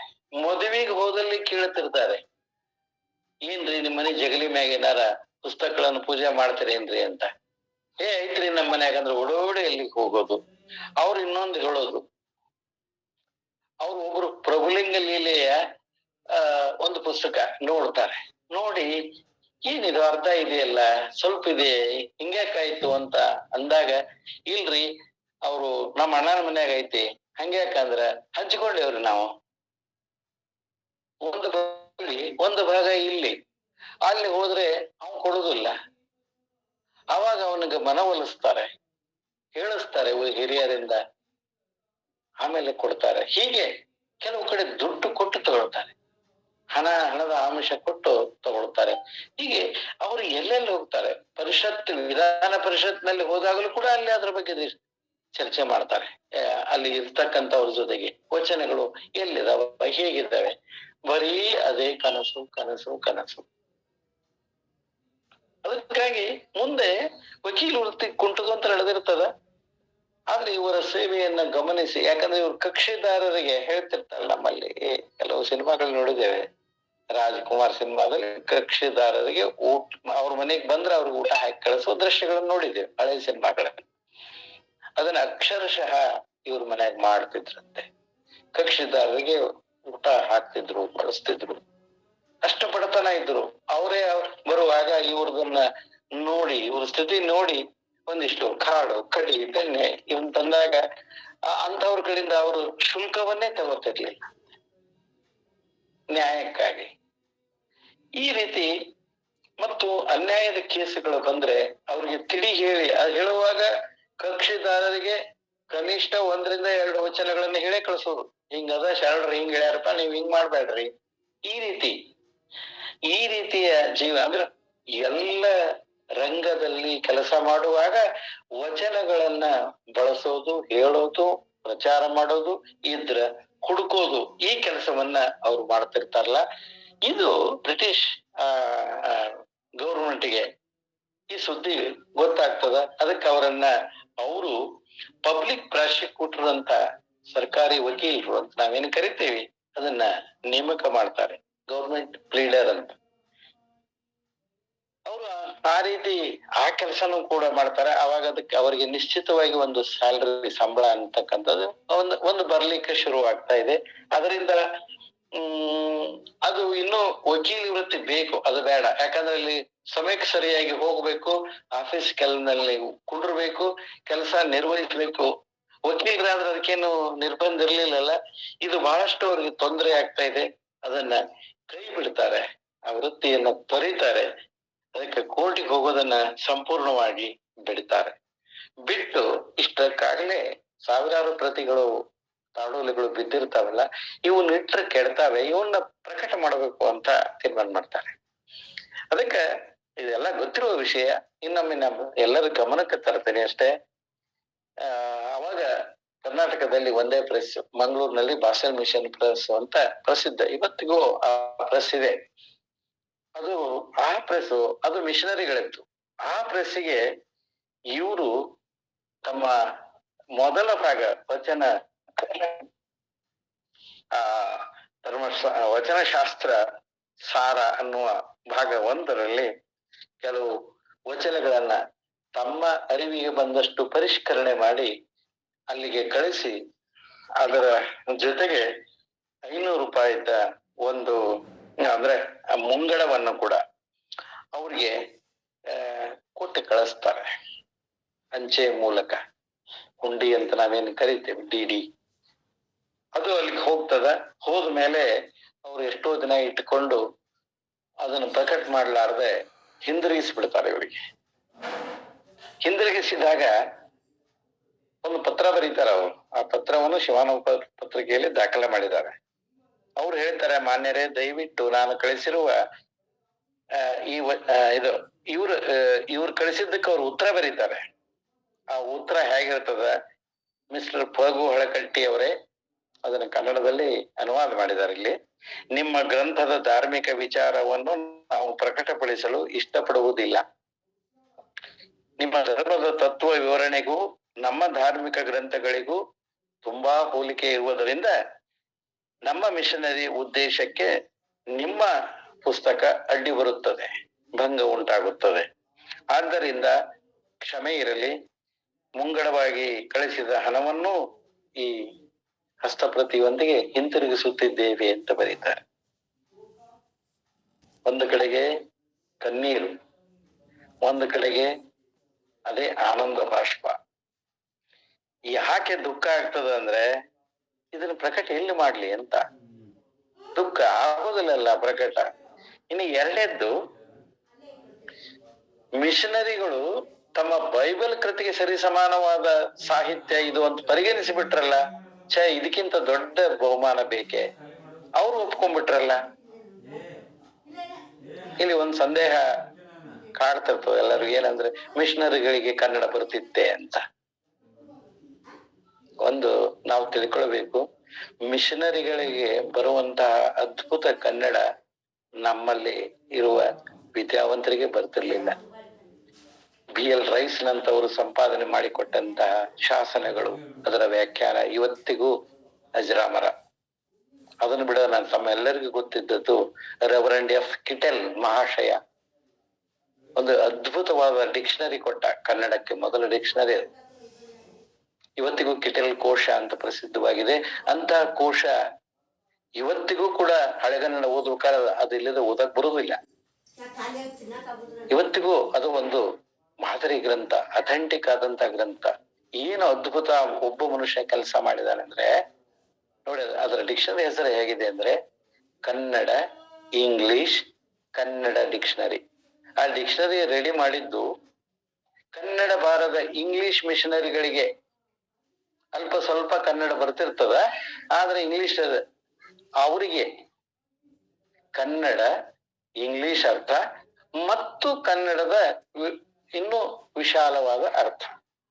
ಬಹಳ ವಿಚಿತ್ರ ಅಂದ್ರೆ, ಆ ಪುಣ್ಯಾತ್ಮ ಆ ಡಿಕ್ಷನರಿ ಬರೆದಾಗ ಆ ಶಬ್ದಕ್ಕೆ ಎಲ್ಲಿಯಾದ್ರೂ ಒಂದು ಕಾವ್ಯದಲ್ಲಿ ಅರ್ಥ ಇತ್ತಂದ್ರೆ, ಆ ಪಂಪನ ಒಂದು ಕಾವ್ಯ, ಬಸವಣ್ಣನವರ ವಚನಗಳು ವಚನದ ಒಂದು ಸಾಲು ಅದೆಲ್ಲಾದ್ರೂ ಒಂದು ಬಂದಿದ್ರೆ ಅದನ್ನ ಉದಾ ಅಂತ ಹಾಕಿ ಅದನ್ನ ಹಾಕ್ಯಾರ. ಎಷ್ಟು ಓದಿರ್ಬೋದು ಕಿಟೆಲ್ ಮಹಾಶಯ, ಯೋಚನೆ ಮಾಡ್ರಿ. ಅದ್ಭುತವಾಗಿ ಕನ್ನಡ ಅದನ್ನ ಕಲ್ತಿದ್ರು ಅವರೆಲ್ರು. ಯಾಕೆ ಕಲ್ತಿದ್ರು ಅಂದ್ರೆ ಧರ್ಮ ಪ್ರಸಾರಕ್ಕೆ ಭಾಷೆ ಅಡ್ಡಿ ಆಗದಿತ್ತು ಎಂಬ ಭಯ ಕಾಡ್ತಿತ್ತು, ಹೀಗಾಗಿ ಕಲ್ತಿದ್ರು. ಅಂತಹ ಒಂದು ಭಾಗವನ್ನ ಅವರು ಪ್ರಕಟ ಮಾಡ್ತಾರೆ. ಕೊನೆಗೆ ಬಹಳ ನೋವು ಆಗ್ತದೆ ಅವ್ರಿಗೆ. ಮುಂದೆ 2-3 ವರ್ಷಗಳಲ್ಲಿ ಒಂದು ಪ್ರೆಸ್ ಬೆಳಗಾವಿಯಲ್ಲಿ ಶುರುವಾಗ್ತದೆ. ಚೌಗಲೆ ಅವರ ಮಹಾವೀರ ಮುದ್ರಣಾಲಯ, ಜೈನರು ಶುರುವಾದ ಕೂಡಲೇ ಬಹಳ ಸಂತೋಷ ಪಡ್ತಾರೆ. ಓಡಿ ಹೋಗಿ ಅಲ್ಲಿಂದ ಆ ವಚನಶಾಸ್ತ್ರ ಸಾರ ಭಾಗ ಒಂದನ್ನ ಪ್ರಕಟ ಮಾಡ್ತಾರೆ. ಪ್ರಕಟ ಮಾಡಿ ಲೋಕಕ್ಕೆ ಕೊಡ್ತಾರೆ. ಅದ್ಭುತವಾದ ಪ್ರತಿಕ್ರಿಯೆ. ಯಾರಿಗೂ ಗೊತ್ತಿರೋದಿಲ್ಲ ವಚನಗಳ ಹಿಂಗದವ, ಇಷ್ಟ ಅರ್ಥ ಇದೆಯಾ, ಇಷ್ಟು ಶರಣರಿದಾರ, ಏನ್ ಮಾತುಗಳನ್ನ ಹೇಳಿದಾರ, ಅವಾಗ ಕೊಂಡಾಡಕ್ ಶುರು ಮಾಡ್ತಾರೆ. ದುರ್ದೈವ ಅಂದ್ರೆ ಕೊಂಡಾಡಿದ್ರು ಕೊಂಡು ಓದ್ಲಿಲ್ಲ. ಕೊಂಡು ಓದಿದ್ರೆ ಅವ್ರು ಇನ್ನೂ ಏನ್ ಮಾಡ್ತಿದ್ರು ಗೊತ್ತಿಲ್ಲ, ಹಳಕಟ್ಟಿಯವರು ಅಂತದ್ದು. ಹೀಗಾಗಿ ಅವರು ಆ ಈ ತಾಳೂರಿಗೆ ಪ್ರತಿಗಳನ್ನ ಹಸ್ತಪ್ರತಿಯಾಗಿ ಪರಿವರ್ತನೆ ಮಾಡ್ಬೇಕು, ಅದಕ್ಕೊಂದಿಬ್ರು ನೇಮಿಸ್ಕೊಳ್ತಾರೆ. ಅದಕ್ಕೆ ಬಸವೇಶ್ವರ ಕೇಳ್ತಾ ಇಲ್ಲ, ಸ್ವಾಮಿಗಳು ಕೇಳಿಸ್ತಾ ಇಲ್ಲ, ಎಲ್ಲರಿಗೂ ಕೇಳ್ತಾ ಇಲ್ಲ. ಗುರುಗಳಿಗೆ ಕೇಳ್ತಾ ಇಲ್ಲ? ಹಲೋ, ಕೇಳ್ತಾ ಇದ್ರಿ? ಹಾ, ಅಲ್ಲೇ ಸಿಗ್ನಲ್ ಬರ್ತಾ ಇಲ್ಲ ಅಂತ ಅನ್ಸುತ್ತೆ ಗುರುಗಳಿಗೆ. ನೋಡಿ ಇನ್ನೊಂದ್ಸಲ. ಹೀಗೆ ಅಮೂಲ್ಯವಾದ ರಾಶಿ ಬೀಳ್ತದೆ. ಬಬಲೇಶ್ವರದ ಶ್ರೀಗಳು ಒಂದಿಬ್ಬರನ್ನ ಹೇಳ್ತಾರಲ್ಲ, ಅವ್ರಿಗೆ ಸಹಾಯ ಮಾಡ್ರಿ ಅಂತ ಮೇಸ್ಟ್ರುಗಳನ್ನು ಕಳಿಸ್ಕೊಡ್ತಾರೆ. ಅವರು ಸಹಾಯ ತಗೊಳ್ತಾರೆ. ಅಲ್ಲಿ ರಾಶಿ ಬಿದ್ದಿರ್ತದ. ಇದನ್ನ ಪ್ರಕಟ ಮಾಡೋದು ಹೆಂಗ? ಬೇರೆಯವ್ರ ಕಡೆ ಹೋದ್ರೆ ತೊಂದರೆ ಆಗ್ತದೆ, ಹಣ ಬಿಲ್ಲ, ಯಾರ ಹಣ ಕೊಡೋರು ನನಗ? ಈ ಚಿಂತನೆ ಒಳಗಿದ್ದಾಗ ವಕೀಲ ವೃತ್ತಿಯಿಂದ ಅಷ್ಟಿಷ್ಟು ಹಣ ಕೂಡಿಟ್ಟು ಒಂದು ಮನೆ ಖರೀದಿ ಮಾಡಿರ್ತಾರೆ ವಿಜಯಪುರದಲ್ಲಿ. ಆ ಮನೆಯನ್ನೇ ಅಡುಬಿಡ್ತಾರೆ ಬ್ಯಾಂಕಿಗೆ ಅಡುಬಿಟ್ಟು ಒಂದು ಪ್ರೆಸ್ ಅಂದ್ರೆ ಪ್ರಿಂಟಿಂಗ್ ಮಷೀನ್ ಅನ್ನ ಖರೀದಿ ಮಾಡ್ತಾರೆ. 1925 ನವೆಂಬರ್ ತಿಂಗಳಿನಲ್ಲಿ ಅದಕ್ಕೆ ಹಿತಚಿಂತಕ ಪ್ರಿಂಟಿಂಗ್ ಪ್ರೆಸ್ ಅಂತ ಹೆಸರಿಡ್ತಾರೆ. ಹೆಸರಿಟ್ಟು ಮುದ್ರಣವನ್ನು ಶುರು ಮಾಡ್ತಾರೆ. ಮೊಳೆ ಜೋಡಿಸೋದು ಅವರೇ, ಇಂಕ್ ಹಾಕೋದು ಅವರೇ, ಎಲ್ಲವೂ ಅವರೇ. ಒನ್ ಮ್ಯಾನ್ ಶೋ ಅಂತಾರಲ್ಲ, ಎಲ್ಲವೂ ಅವರೇ ಆಗಿದ್ರು. ಆಳು ಅವರೇ, ಮಾಲೀಕರು ಅವರೇ, ಅಧಿಕಾರಿನೂ ಅವರೇ, ಎಲ್ಲ ಅವರೇ, ಮ್ಯಾನೇಜರ್ನು ಅವರೇ. ಈ ರೀತಿ ಅದು ಚಲೋ ಆಗ್ತದೆ. ಏನ್ ಕೆಲಸ ಮಾಡ್ತಾರೆ ಅಂದ್ರೆ ಅಂದಿನ ಕಾಲದಲ್ಲಿ 1915-16 ಅವರು 106 ಬಸವಣ್ಣವ್ರ ವಚನಗಳನ್ನ ಇಂಗ್ಲಿಷಿಗೆ ಅನುವಾದ ಮಾಡಿರ್ತಾರೆ. ಆ ಕಾಲದಲ್ಲಿನೇ ಮಾಡಿ ಅದನ್ನ Indian antiquary journal of oriental research ಲಂಡನ್ನಿಂದ ಪ್ರಕಟವಾಗುವ ಪತ್ರಿಕೆಯಲ್ಲಿ ಅವು ಪ್ರಕಟ ಆಗ್ತಾವ. ಬಹಳ ವಿಶೇಷ. ನಮ್ ಗುರುಗಳು ಕಲಬುರ್ಗಿ ಸರ್ ಇದನ್ನ ತಗೊಂಬರಕ್ ಲಂಡನ್ಗೆ ಹೋಗಿದ್ರು. ಅವರು ಹಂಗಿರ್ಬೇಕು ಅಲ್ಲಿ ಅಂತ ಹೇಳಿ ಅಲ್ಲಿಂದ ಆ ಪ್ರತಿಗಳನ್ನ ಅವರು ತೆಗೆದುಕೊಂಡು ಬಂದದ್ದು ನಮಗಿನ್ನೂ ನೆನಪಿದೆ. ಅಂತ ಕಾರ್ಯವನ್ನ ಆಗಿನ ಕಾಲದಲ್ಲಿ ಬಹಳಷ್ಟು ಜನ ಅದನ್ನು ಮಾಡ್ತಾರೆ. ಈ ಮಧ್ಯದಲ್ಲಿ ಅವರು ಪತ್ರಿಕೆಯನ್ನ ಪ್ರಾರಂಭ ಮಾಡ್ತಾರೆ. ಯಾವಾಗ ಪ್ರೆಸ್ ಶುರು ಆಯ್ತು ಪತ್ರಿಕೆ ಶುರುವಾಗ್ತವೆ. ಆ ಪತ್ರಿಕೆಯಲ್ಲಿ ಶಿವಾನುಭವ ಅಂತ ಯಾಕೆ ಹೆಸರಿಟ್ರಿ ಅಂತ ಒಬ್ರು ಕೇಳ್ತಾರೆ. ಶಿವಶರಣರ ತತ್ವಗಳ ಉದ್ದೇಶವು ಶಿವನ ಅನುಭವ, ಅಂದರೆ ಶಿವನನ್ನು ಕಾಣುವುದು, ಅವನನ್ನು ಅರಿಯುವುದು, ಅರಿತಂತೆ ನಡೆಯುವುದು. ಇದು ಫಕೀರಪ್ಪನವ್ರ ಮಾತು. ಶಿವನನ್ನ ಕಾಣುವುದು, ಅವನನ್ನ ಅರಿಯುವುದು, ಅರಿತಂತೆ ನಡೆಯುವುದು, ಇದು ಶಿವಾನುಭವ ಅನ್ನುವ ಮಾತನ್ನ ಅವರು ತಮ್ಮ ಪತ್ರಿಕೆಯಲ್ಲಿ ಬರೀತಾರೆ. ಶರಣರ ಕೂಟಕ್ಕೆ ಶಿವಾನುಭವ ಮಂಟಪ ಅಂತ ಹೆಸರಿಡ್ತಾರೆ. ಪತ್ರಿಕೆ ಅಖಂಡ 35 ವರ್ಷಗಳ ಕಾಲ ಅದನ್ನು ನಡೆಸ್ತಾರೆ. ಸುಮಾರು 15,000 ಪುಟಗಳಷ್ಟು ಪತ್ರಿಕೆಯಲ್ಲಿ ಲೇಖನಗಳು, ಶರಣರಿಗೆ ಸಂಬಂಧಪಟ್ಟ ವಿಷಯ ಬರ್ತದೆ. ಅದು ಅಲ್ಲಿ ಇಲ್ಲಿ ಹರಿದು ಹಂಚಿ ಹೋಗಿದ್ದ 15,000 ಪುಟಗಳನ್ನ ಹಳಕಟ್ಟಿ ಈ ಸಂಸ್ಥೆ ಅಚ್ಚುಕಟ್ಟಾಗಿ ಅವುಗಳನ್ನ ಬೈಂಡ್ ಮಾಡಿಸಿ ಒಂದು ಕಡೆಗೆ ನಮ್ಮ ಕಣ್ಣಿಗೆ ಕಾಣುವಂತೆ ಇವತ್ತಿಗೂ ನಾವು ಅಲ್ಲಿ ಸಂಶೋಧನಾ ಸಂಸ್ಥೆಗೆ ಹೋದ್ರೆ ಅವುಗಳನ್ನ ನೋಡಬಹುದು, ಕಾಣಬಹುದು.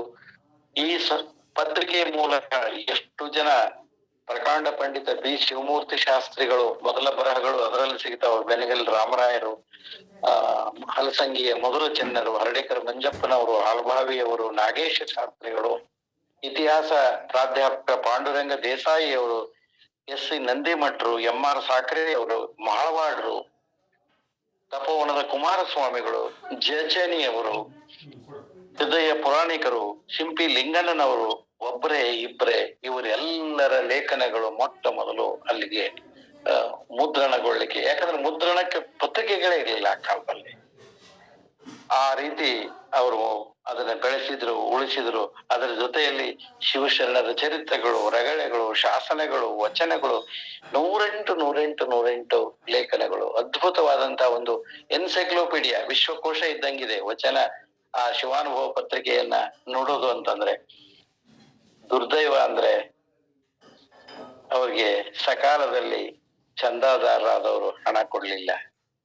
ಹಣ ಕೊಡದಿದ್ರು ಅವ್ರು ಕೇಳ್ತಿರ್ಲಿಲ್ಲ, ಪತ್ರಿಕೆಯಲ್ಲೇ ಮನವಿ ಮಾಡ್ಕೋತಿದ್ರು. ಹೇಗಿದ್ರು ಮುಂದೆ ಕೊಟ್ಟೆ ಕೊಡ್ತಾರ ಅನ್ನೋ ಭಾವದಿಂದ ಎಲ್ಲರಿಗೂ ಪತ್ರಿಕೆಗಳನ್ನ ಕಳಿಸಿದ್ರು. ಎಲ್ಲಿವರೆಗೆ ಕಳಿಸಿದ್ರು ಅಂದ್ರೆ ಕೈಸ್ ನೋವಿವರೆಗೂ ಕಳಿಸಿದ್ರು. ಹಣ ಬರ್ಲಿಲ್ಲ, ಪತ್ರಿಕೆ ಅನಿವಾರ್ಯವಾಗಿ ನಿಲ್ಲುವ ಸ್ಥಿತಿಗೆ ನಿಂತು ಹೋಯ್ತು. ಇದು ಒಂದು ದೌರ್ಭಾಗ್ಯ. ಅದಕ್ಕೆ ಮುಂದೆ ಅವ್ರಿಗೆ 12ನೇ ಅಖಿಲ ಭಾರತ ಕನ್ನಡ ಸಾಹಿತ್ಯ 12ನೇ ಸಮ್ಮೇಳನ ಬಳ್ಳಾರಿಯಲ್ಲಿ ನಡೆದಾಗ ಅವ್ರನ್ನ ಅಧ್ಯಕ್ಷರನ್ನಾಗಿ ಮಾಡ್ತಾರೆ, ಸರ್ವಾಧ್ಯಕ್ಷರಾಗಿ ಅವರು.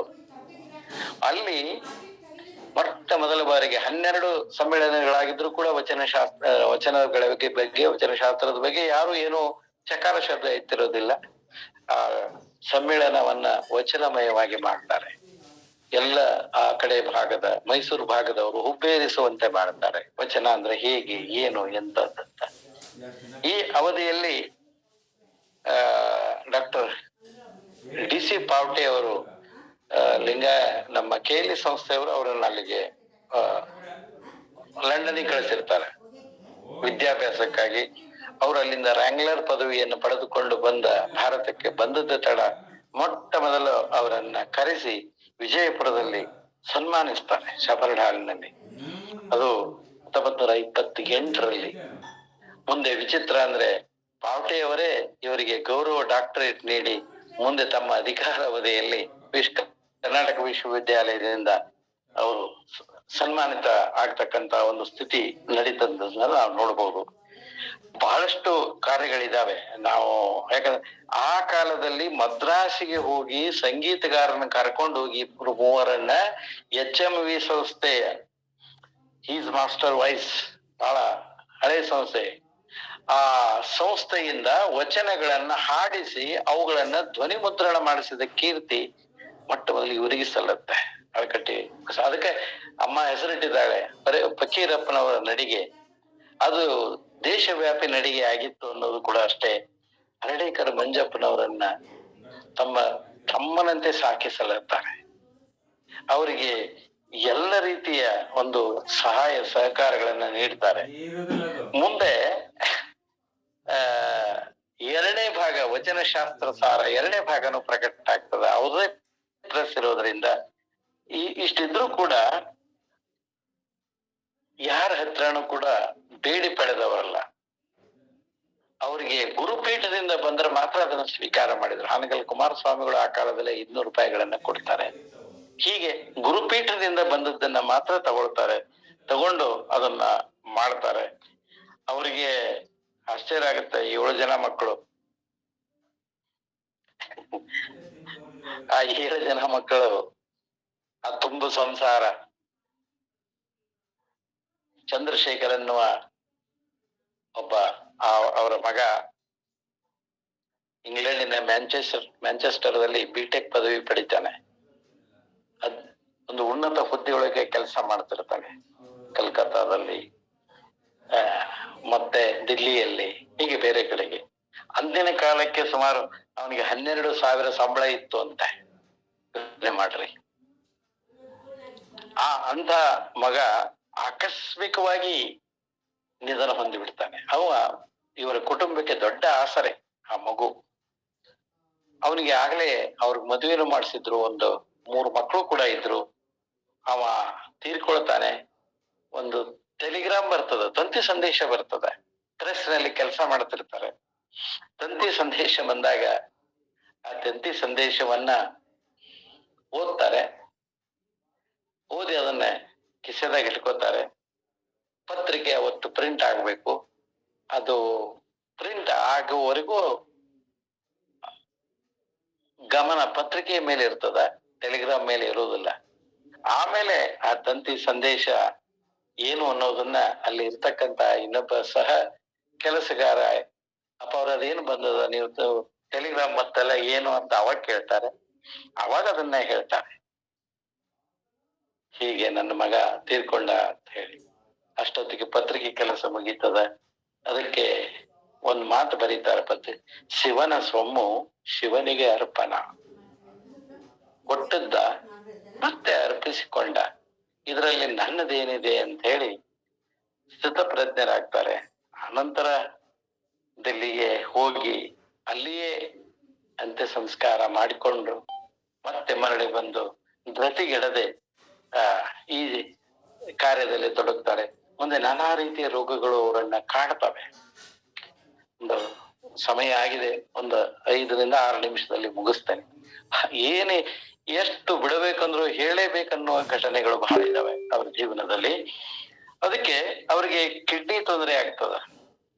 ಶಸ್ತ್ರಚಿಕಿತ್ಸೆ ಮಾಡಿಸ್ಕೊತಾರೆ 1930ರಲ್ಲಿ.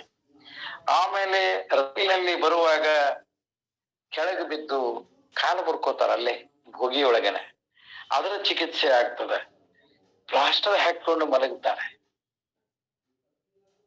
ಆ ಪ್ಲಾಸ್ಟರ್ ಹಾಕೊಂಡು ಮಲಗಿದಾಗನೇ ಕರಡು ತಿದ್ದಿರ್ತಾರೆ. ಶಿವಾನು ಪತ್ರಿಕೆ ಕರಡುಗಳನ್ನು ತಿದ್ದಿ ಅದನ್ನ ಪ್ರೆಸ್ಸಿಗೆ ಕಳಿಸ್ತಿರ್ತಾರೆ.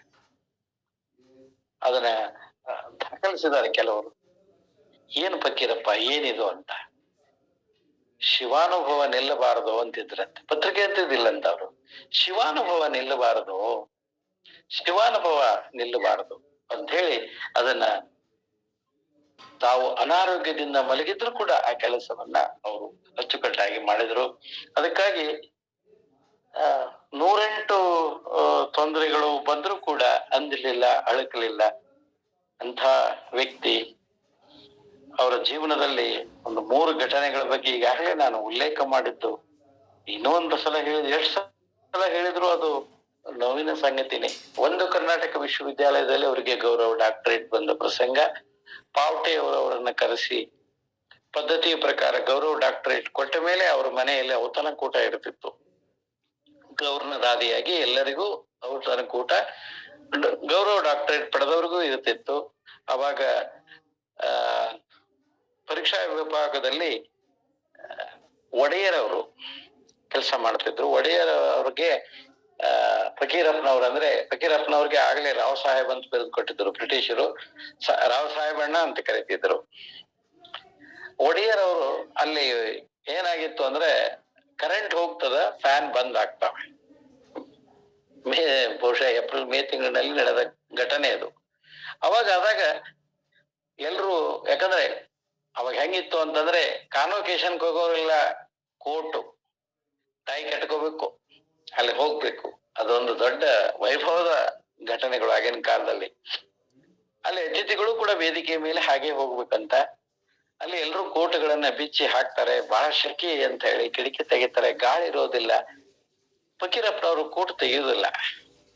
ಅವರು ಒಡೆಯರವರು, ಸಾಹೇಬ್ರ ಕೋಟ್ ತೆಗಿರಿ, ಬಹಳ ಶೆಕೆ ಆಗ್ಲಿಕ್ಕತ್ತದ, ತೆಗಿರಿ ಅಂತ. ಇರ್ಲಿ ಹೇಳ್ರಿ ಅಂತ. ಹಂಗ ಅನ್ಬೇಡ್ರಿ, ನೋಡ್ರಿ ನಮ್ಗೆ ಬೆವರು ಸುರಿಯಾಕತ್ತದ, ತೆಗೀರಿ ಅಂತ. ಅದಕ್ಕ ಅವ್ರ ಕಿವಿಯೊಳಗೆ ಹೇಳ್ತಾರೆ ಒಡೆಯರಿಗೆ, ಅಲ್ಲೋ, ಸೆಕೆ ಆಗೋದು ನನಗೂ ಗೊತ್ತದ, ಒಳಗಡೆ ಅಂಗಿ ಹಿಂದ ಮುಂದ ತೂತು ಬಿದ್ದದ, ಹರಿದದ. ಅದನ್ನ ಕೋಟ್ ಮುಚ್ಚದ. ಈ ಕೋಟ್ ತೆಗದ್ನಿ ಅಂದ್ರ ನನ್ನ ಮರ್ಯಾದೆಗೆ ಏನ್ ಪ್ರಶ್ನೆ ಅಲ್ಲ. ಡಾಕ್ಟರೇಟ್, ಗೌರವ ಡಾಕ್ಟರೇಟ್ ಪಡೆದವ ಹಿಂಗದಾನ ಅಂತ ಕೆಟ್ಟ ಸಂದೇಶ ಹೋಗ್ಬಾರ್ದಲ್ಲ. ಅದಕ್ಕೆ ಕೋಟು ಇರ್ಲಿ ಬಿಡು ಅಂತ ಹೇಳ್ತಾರಂತೆ. ಒಡೆಯರವರು ಬಹಳ ಸಲ ಇದನ್ನ ಸಂಘಗಳಲ್ಲಿ ಹೇಳ್ತಿದ್ರು, ಅದನ್ನ ಕಣ್ಣೀರ್ ಹಾಕ್ತಾ ಹೇಳ್ತಿದ್ರು ಈ ವಿಷಯವನ್ನ. ಎಂತ ವ್ಯಕ್ತಿಯಪ್ಪ, ಎಂತ ಮಹಾನ್. ಅವನಿಗೆ ಈ ವಿಶ್ವವಿದ್ಯಾಲಯದ ಕನಸು ಕಂಡವರಲ್ಲ, ಪ್ರತಿಷ್ಠೆ. ಅವ್ರಿಗೆ ಎಷ್ಟು ಖುಷಿಯಾಗಿತ್ತು ಅಂತಂದ್ರೆ, ನಾನು ಸತ್ಕಾರ ಮಾಡಿದ ರ್ಯಾಂಗ್ಲರ್ ಪಾವಟೆ ಇದನ್ನ ಮ್ಯಾಂಚೆಸ್ಟರ್ ಮಾಡಕ್ ಹೊರಟಾನಲ್ಲ ಅನ್ನುವ ಖುಷಿಯಾಗಿತ್ತು ಅವ್ರಿಗೆ. ಅದಕ್ಕಾಗಿ ಅದು ಒಂದು ಪ್ರಸಂಗ. ಎರಡನೇದ್ದು, ನಾನು ಮೊನ್ನೆ ಬೆಳಗಿನ ಸಂದರ್ಭದಲ್ಲಿ 3ನೇ ತಾರೀಕು ಹೇಳಿದ್ದೆ. ಏನು ಅಂದ್ರೆ, ಅವ್ರ ಸೈಕಲ್ಲು ಕಾಯಕದ ಸಂಗಾತಿ ಅಂತ ಕರೀತಾರ. ಅವ್ರ ಚಿತ್ರ ಅದಾವ. ಅವ್ರ ಸೈಕಲ್ ಅನ್ನ ಎಂದು ಹತ್ಲೇ ಇಲ್ಲ, ಮತ್ತ ಹತ್ತಿದ್ದನ್ನ ವಿಜಯಪುರದವ್ರು ಯಾರು ನೋಡೇ ಇಲ್ಲ. ಆದ್ರೂ ಸೈಕಲ್ ಹಿಡ್ಕೊಂಡು ಹೋಗ್ತಿದ್ರು. ಅದ್ ಯಾಕಂದ್ರ ಸ್ಟ್ಯಾಂಡ್ ಹಚ್ಚಿ ಯಾರ ದಾರ್ಯಾಗ ಬಂದ್ರೆ ಅವ್ರ ಜೋಡಿ ಅದಕ್ಕೆ ಆಣಿಸ್ಕೊಂಡ್ ನಿಂತು ಮಾತಾಡಕ್. ಇನ್ನು ಎರಡನೇದ್ದು, 2 ಹ್ಯಾಂಡಲ್ಗೆ ಶಿವಾನುಭವ ಪತ್ರಿಕೆಗಳು ಪೋಸ್ಟ್ ಮಾಡಿದ್ರೆ ರೊಕ್ಕ ಖರ್ಚಕತ್ತಂತ ಮನೆ ಮನೆಗೆ ಹೋಗಿ ಆ ಪತ್ರಿಕೆಗಳನ್ನ ಕೊಡ್ತಿದ್ರು. ಮತ್ತು ಪೇಟೆಗೆ ಯಾಕೆ ಹೋಗ್ತಿದ್ರು, ಗಾಂಧಿ ಬಜಾರದಲ್ಲಿ ಹೋಗ್ತಿದ್ರು. ಏನಂತಂದ್ರ ಅಲ್ಲಿ ಫಕೀರಪ್ಪನವ್ರು ಬರ್ತಾರ, ಪತ್ರಿಕೆ ಬರ್ತಾವಂತ ಬೇರೆ ಊರಿನವ್ರಲ್ಲಿ ಸಂತಿಗೆ ಅದು ಬಂದಾಗ ಆ ಪತ್ರಿಕೆಗಳನ್ನ ಅವ್ರಿಗೆಲ್ಲೇ ಕೊಟ್ಬಿಡುದು. ಇನ್ನು 3ನೇದ್ದು, ತಮ್ಮ ಮನೆಗೆ ಆ ತಾಡೋಲೆ ಪ್ರತಿಗಳನ್ನ ಹಿಂದಿನ ಸ್ಟ್ಯಾಂಡಿನಲ್ಲಿ ಗಂಟು ಕಟ್ಟಿ ಇಟ್ಕೊಂಡು ಹೋಗುದು, ರಾತ್ರಿ ಎಲ್ಲ ಅಲ್ಲಿ ನೋಡೋದು, ಪರಿಷ್ಕರಣೆ ಮಾಡೋದು. ಇದಕ್ಕೆ ಸೈಕಲ್ ಬಳಕೆ ಆಯ್ತು. ಮುಂದೆ BLD ಸಂಸ್ಥೆ ಬೆಳೀತದ, ದೊಡ್ಡದಾಗ್ತದ. ಕೊನೆಗೆ ನೋಡಿ, ಯೋಚನೆ ಮಾಡ್ರಿ, ಆ ಸಂಸ್ಥೆಯಲ್ಲಿಯ ಟ್ರಾನ್ಸ್ಪೋರ್ಟ್ ಅಂದ್ರೆ ಚಪರಾಸಿಗಳು, ಶಿಪಾಯಿಗಳು ಅಂತ ನಾವೇನು ಕರಿತೀವಿ, ಅಂಥವ್ರು ತೀರ್ಮಾನ ಮಾಡ್ತಾರ. ಎಲ್ಲಾರು ಕೂಡಿಕೊಂಡು ಹೇಳ್ತಾರ, ಅಜ್ಜಾರ ನೀವು ಸೈಕಲ್ ಹಳೇದಾಗೈತಿ, ಹೊಸಾದ ತಗೊಳ್ರಿ ಅಂತ. ನಕ್ಕ ಬಿಡ್ತಾರ. ಯಾದಕ್ಕಪ್ಪ, ಯಾಕೆ ಬೇಕು ಹೊಸಾದು, ಈಗ ನಡೀತದಲ್ಲ ಅಂತ. ಇಲ್ಲ, ಅದು ಶೋಭಾ ತರೋದಲ್ಲ. ಇಲ್ಲಪ್ಪ, ಗೊತ್ತದ ಅವ್ರಿಗೆ, ಯಾಕಂದ್ರೆ ಅಷ್ಟು ದುಡ್ಡು ಖರ್ಚು ಮಾಡುವಂತದ್ದು. ಅವಾಗ 24 ರೂಪಾಯಿ ಚಿಲ್ಲರೆಗೆ ಒಂದು ಹೊಸ ಸೈಕಲ್ ಬರ್ತಿತ್ತಂತ ಹೇಳ್ತಾ. ಅವಾಗ ಅವರೆಲ್ಲ ದುಡ್ಡು ಕೂಡಿಸಿರ್ತಾರೆ, ಕೂಡಿಸಿ ಕೇಳಿ ಬಂದಿರ್ತಾರೆ. ಒಬ್ಬ ಮುಸ್ಲಿಮ್ನ ಅಂಗಡಿ ಒಳಗ ಅದನ್ನ ಇವ್ರ ಹತ್ರ ಕೂಡಿದ್ದು 20 ರೂಪಾಯಿ ಚಿಲ್ಲರೆ. ಅವ್ರು ಹೋಗಿ ಹಿಂಗ ಸೈಕಲ್ ಬೇಕಾಗೈತಿ, ಇಷ್ಟ್ರಾಕ್ ಕೊಡ್ರಿ. ಸೈಕಲ್ ಬೆಲೆ ಶುರುವಾಗೋದು 25, 22ರಿಂದ ಶುರುವಾಗ್ತದ. ಹೆಂಗ್ ಕೊಡ್ಲಿಕ್ ಬರ್ತದ? ಅವಾಗ 1 ರೂಪಾಯಿಗೆ ದೊಡ್ಡ ಬೆಲೆ. ಅವಾಗ ಇವ್ರು ಹೋಗರಿತಾರ, ಹೆಂಗಾರ ಮಾಡ್ರಿ, ಹೆಂಗಾರ. ಇಷ್ಟು ಮಂದಿ ಬಂದಿರಿ, ಯಾರಿಗ್ ಕೊಡ್ಸವ್ರ ನೀವು ಅಂತಾನವ. ಹಿಂಗ ಫಕೀರಪ್ಪನವ್ರು ಕೊಡಿಸ್ಬೇಕು. ಫಕೀರಪ್ಪನವ್ರು ಕೊಡಿಸ್ತೀರಿ ಸರಿ ಅಂತ ಹೇಳಿ ಅವ್ರಿಗೆ ಚಲೋನ ಸೈಕಲ್ ಕೊಡ್ತೇನೆ ನಿಮಗ, ಆದ್ರ ಒಂದು ಅವ್ರು ತಗೋತಾರಿಲ್ಲ, ಕೇಳ್ಬರ್ರಿ ಅಂತ ಹೇಳ್ತಾರ. ಅಷ್ಟಾಗ ಕೊಡ್ತೀನಿ ಅಂತಾನ. ಇವ್ರು ಹೋಗಿ ಹಿಂಗ್ ಕೇಳಿದಾಗ ಇವ್ರು ಹೇಳ್ತಾರ. ಅವಾಗ ಎಷ್ಟು ಗೋಗರಿದ್ರು ಒಂದು ಮಾತು ಹೇಳ್ತಾರ, ಅದನ್ನ ದಾಖಲೆ ಮಾಡಿದ್ದಾರೆ. ನೋಡ್ರಪ್ಪ, ನಮ್ಮವ್ವ ಮುದಿಕೆ ಆಗ್ಯಾಳಂತ ಅವಳನ್ನ ಮಾರಿ ಹೊಸ ಅವನನ್ನ ತರ್ಲಿಕ್ಕೆ ಆಗ್ತೈತಿರೇನ್ರಪ್ಪ? ಎಂಥ ಮಾತ್ರೆ. ಈ ಹಳೆ ಸೈಕಲ್ ಕೊಟ್ರೆ ಅವ ಹೊಸ ಕೊಡ್ತಾನ. ಅದಕ್ಕೆ ಅವ್ವ ಮುದಿಕೆ ಆಗ್ಯಾಳಂತ ಅವಳನ್ನ ಮಾರಿ ಹೊಸ ಅವನ್ನ ತರ್ಲಿಕ್ಕೆ ಆಗ್ತೈತೇನ್ರಪ್ಪ ಅಂತ ಹೇಳಿದಂತೆ ಅವರೆಲ್ಲ ಕಣ್ಣೀರು ಸುರಿಸಿ ಹೋಗ್ತಾರೆ. ಎಂಥ ಭಾವ! ಆ ಸೈಕಲ್ ಕಾಯಕ ಯೋಗಿ ಅಂತ ಕರ್ಕೊಂಡಾರ ಕೆಲವು ಕಡೆಗೆ. ನನ್ನ ಜೊತೆಗೆ ಇರೋದು, ಇದು ನನ್ನ ಜೊತೆಗೆ ಇರೋದು, ನನ್ನ ಜೊತೆಗೇನೆ ಮಣ್ಣಾಗೋದು. ಯಾರೂ ಮಾಡ್ಲಿಲ್ಲ, ಅಂಥವ್ರು ಮಾಡಿದ್ರು ಕೂಡ ಅಂತ ನಿರ್ಲಿಪ್ತ ಪ್ರಸಂಗ. ಇಂಥವು ಅವರುಗಳಲ್ಲಿ ಬೇಕಾದಷ್ಟು ಇದು ಕೊನೆಯದು ತರಳಬಾಳು ಹುಣ್ಣಿಮೆ. ಈ ಹಿಂದಿನ ತರಳಬಾಳು ಜಗದ್ಗುರುಗಳು ಇವರನ್ನು ಕರೆಸ್ತಾರೆ. ವಚನ ಶಾಸ್ತ್ರದಲ್ಲಿ ಕೆಲಸ ಮಾಡ್ಯಾರಂತಹ ಹೂವ ಹಾರ ಹಾಕಿ ಹೊಗಳ್ತಾರೆ. ಹೊಗಳಿದ ಮೇಲೆ ಕೊನೆಗೆ ಅವ್ರಿಗೆ ಗೊತ್ತಾಗ್ತದ ಇವ್ರ ಮನಿ ಬ್ಯಾಂಕಿಗೆ ಅಡು ಬಿಟ್ಟಾರ, ಸಾಲ ತಗೊಂಡಾರ, ಸಾಲ ತೀರಿಸ್ಲಿಕ್ಕೆ ಆಗಿಲ್ಲ. ಅವ್ರಿಗೊಂದು ಕಾಗದ ಬಂದದ, ಏನಂದ್ರೆ ಹರಾಜು ಮಾಡ್ತೀವಿ ಮತ್ತೆ ಇಷ್ಟು ದಿವಸದಾಗ ನೀವು ಕಟ್ಟಬೇಕಂತ. ಈ ವಿಷಯ ಸ್ವಾಮೀಜಿಗಳಿಗೆ ಗೊತ್ತಾಗ್ತದ. ಅವಾಗ ದಾವಣಗೆರೆಯಲ್ಲಿ ಸಮ್ಮೇಳನ ನಡೆದಿರ್ತದ. ಅವರು ತಮ್ಮ ಶಿಷ್ಯನನ್ನ ಸಿರಿಗೆರೆ ಮಠಕ್ಕೆ ಕಳಿಸಿ ಅಲ್ಲಿ ಮೈಸೂರು ಮಹಾರಾಜರು ಜಗದ್ಗುರುಗಳಿಗೆ ಒಂದು ಚಿನ್ನದ ಪದಕವನ್ನ ಹಾರವನ್ನು ಕೊಟ್ಟಿರ್ತಾರೆ. ಅದನ್ನ ತರಿಸಿ ಪಬ್ಲಿಕ್ ಆಗಿ ಕೊಡೋದಿಲ್ಲ ಅವರು ಸ್ವಾಮಿಗಳು, ಒಳಗೆ ಕರೆದು ಫಕೀರಪ್ಪ ಬಾಯಿ ಈ ಚಿನ್ನದ ಹಾರ ತಗೋ, ಇದನ್ನು ತಗೊಂಡು ಇದು ಸ್ವಾಮಿಗಳು ಕೊಟ್ಟಾರೆ ಜಗದ್ಗುರುಗಳು ಕೊಟ್ಟಾರೆ ಅಂತ ಪೂಜೆ ಮಾಡಬೇಡ, ಶೋ ಇಡಬೇಡ, ಹೋದ ಕೂಡ್ಲೆ ಮಾರ, ಮೊದಲು ಮನಿ ಬಿಡಿಸಿಗೋ, ಬೀದಿ ಪಾಲ ಆಗಬೇಡ. ಒಂದ್ ಮಾತು ಹೇಳ್ತಾರೆ ಅವರು, ಶರಣರ ಸೇವಾ ಮಾಡಿದವರು ಸಾಲದಾಗ ಸಾಯಬಾರದಪ್ಪ. ಈ ಮಾತುಗಳನ್ನ ಕೇಳಿ ಕಣ್ಣೀರ್ ಹಾಕ್ತಾರೆ ಅಲ್ಲಿ ಜನ, ಅಲ್ಲಿ ಸಿದ್ದಂತ ಶಿಷ್ಯರು.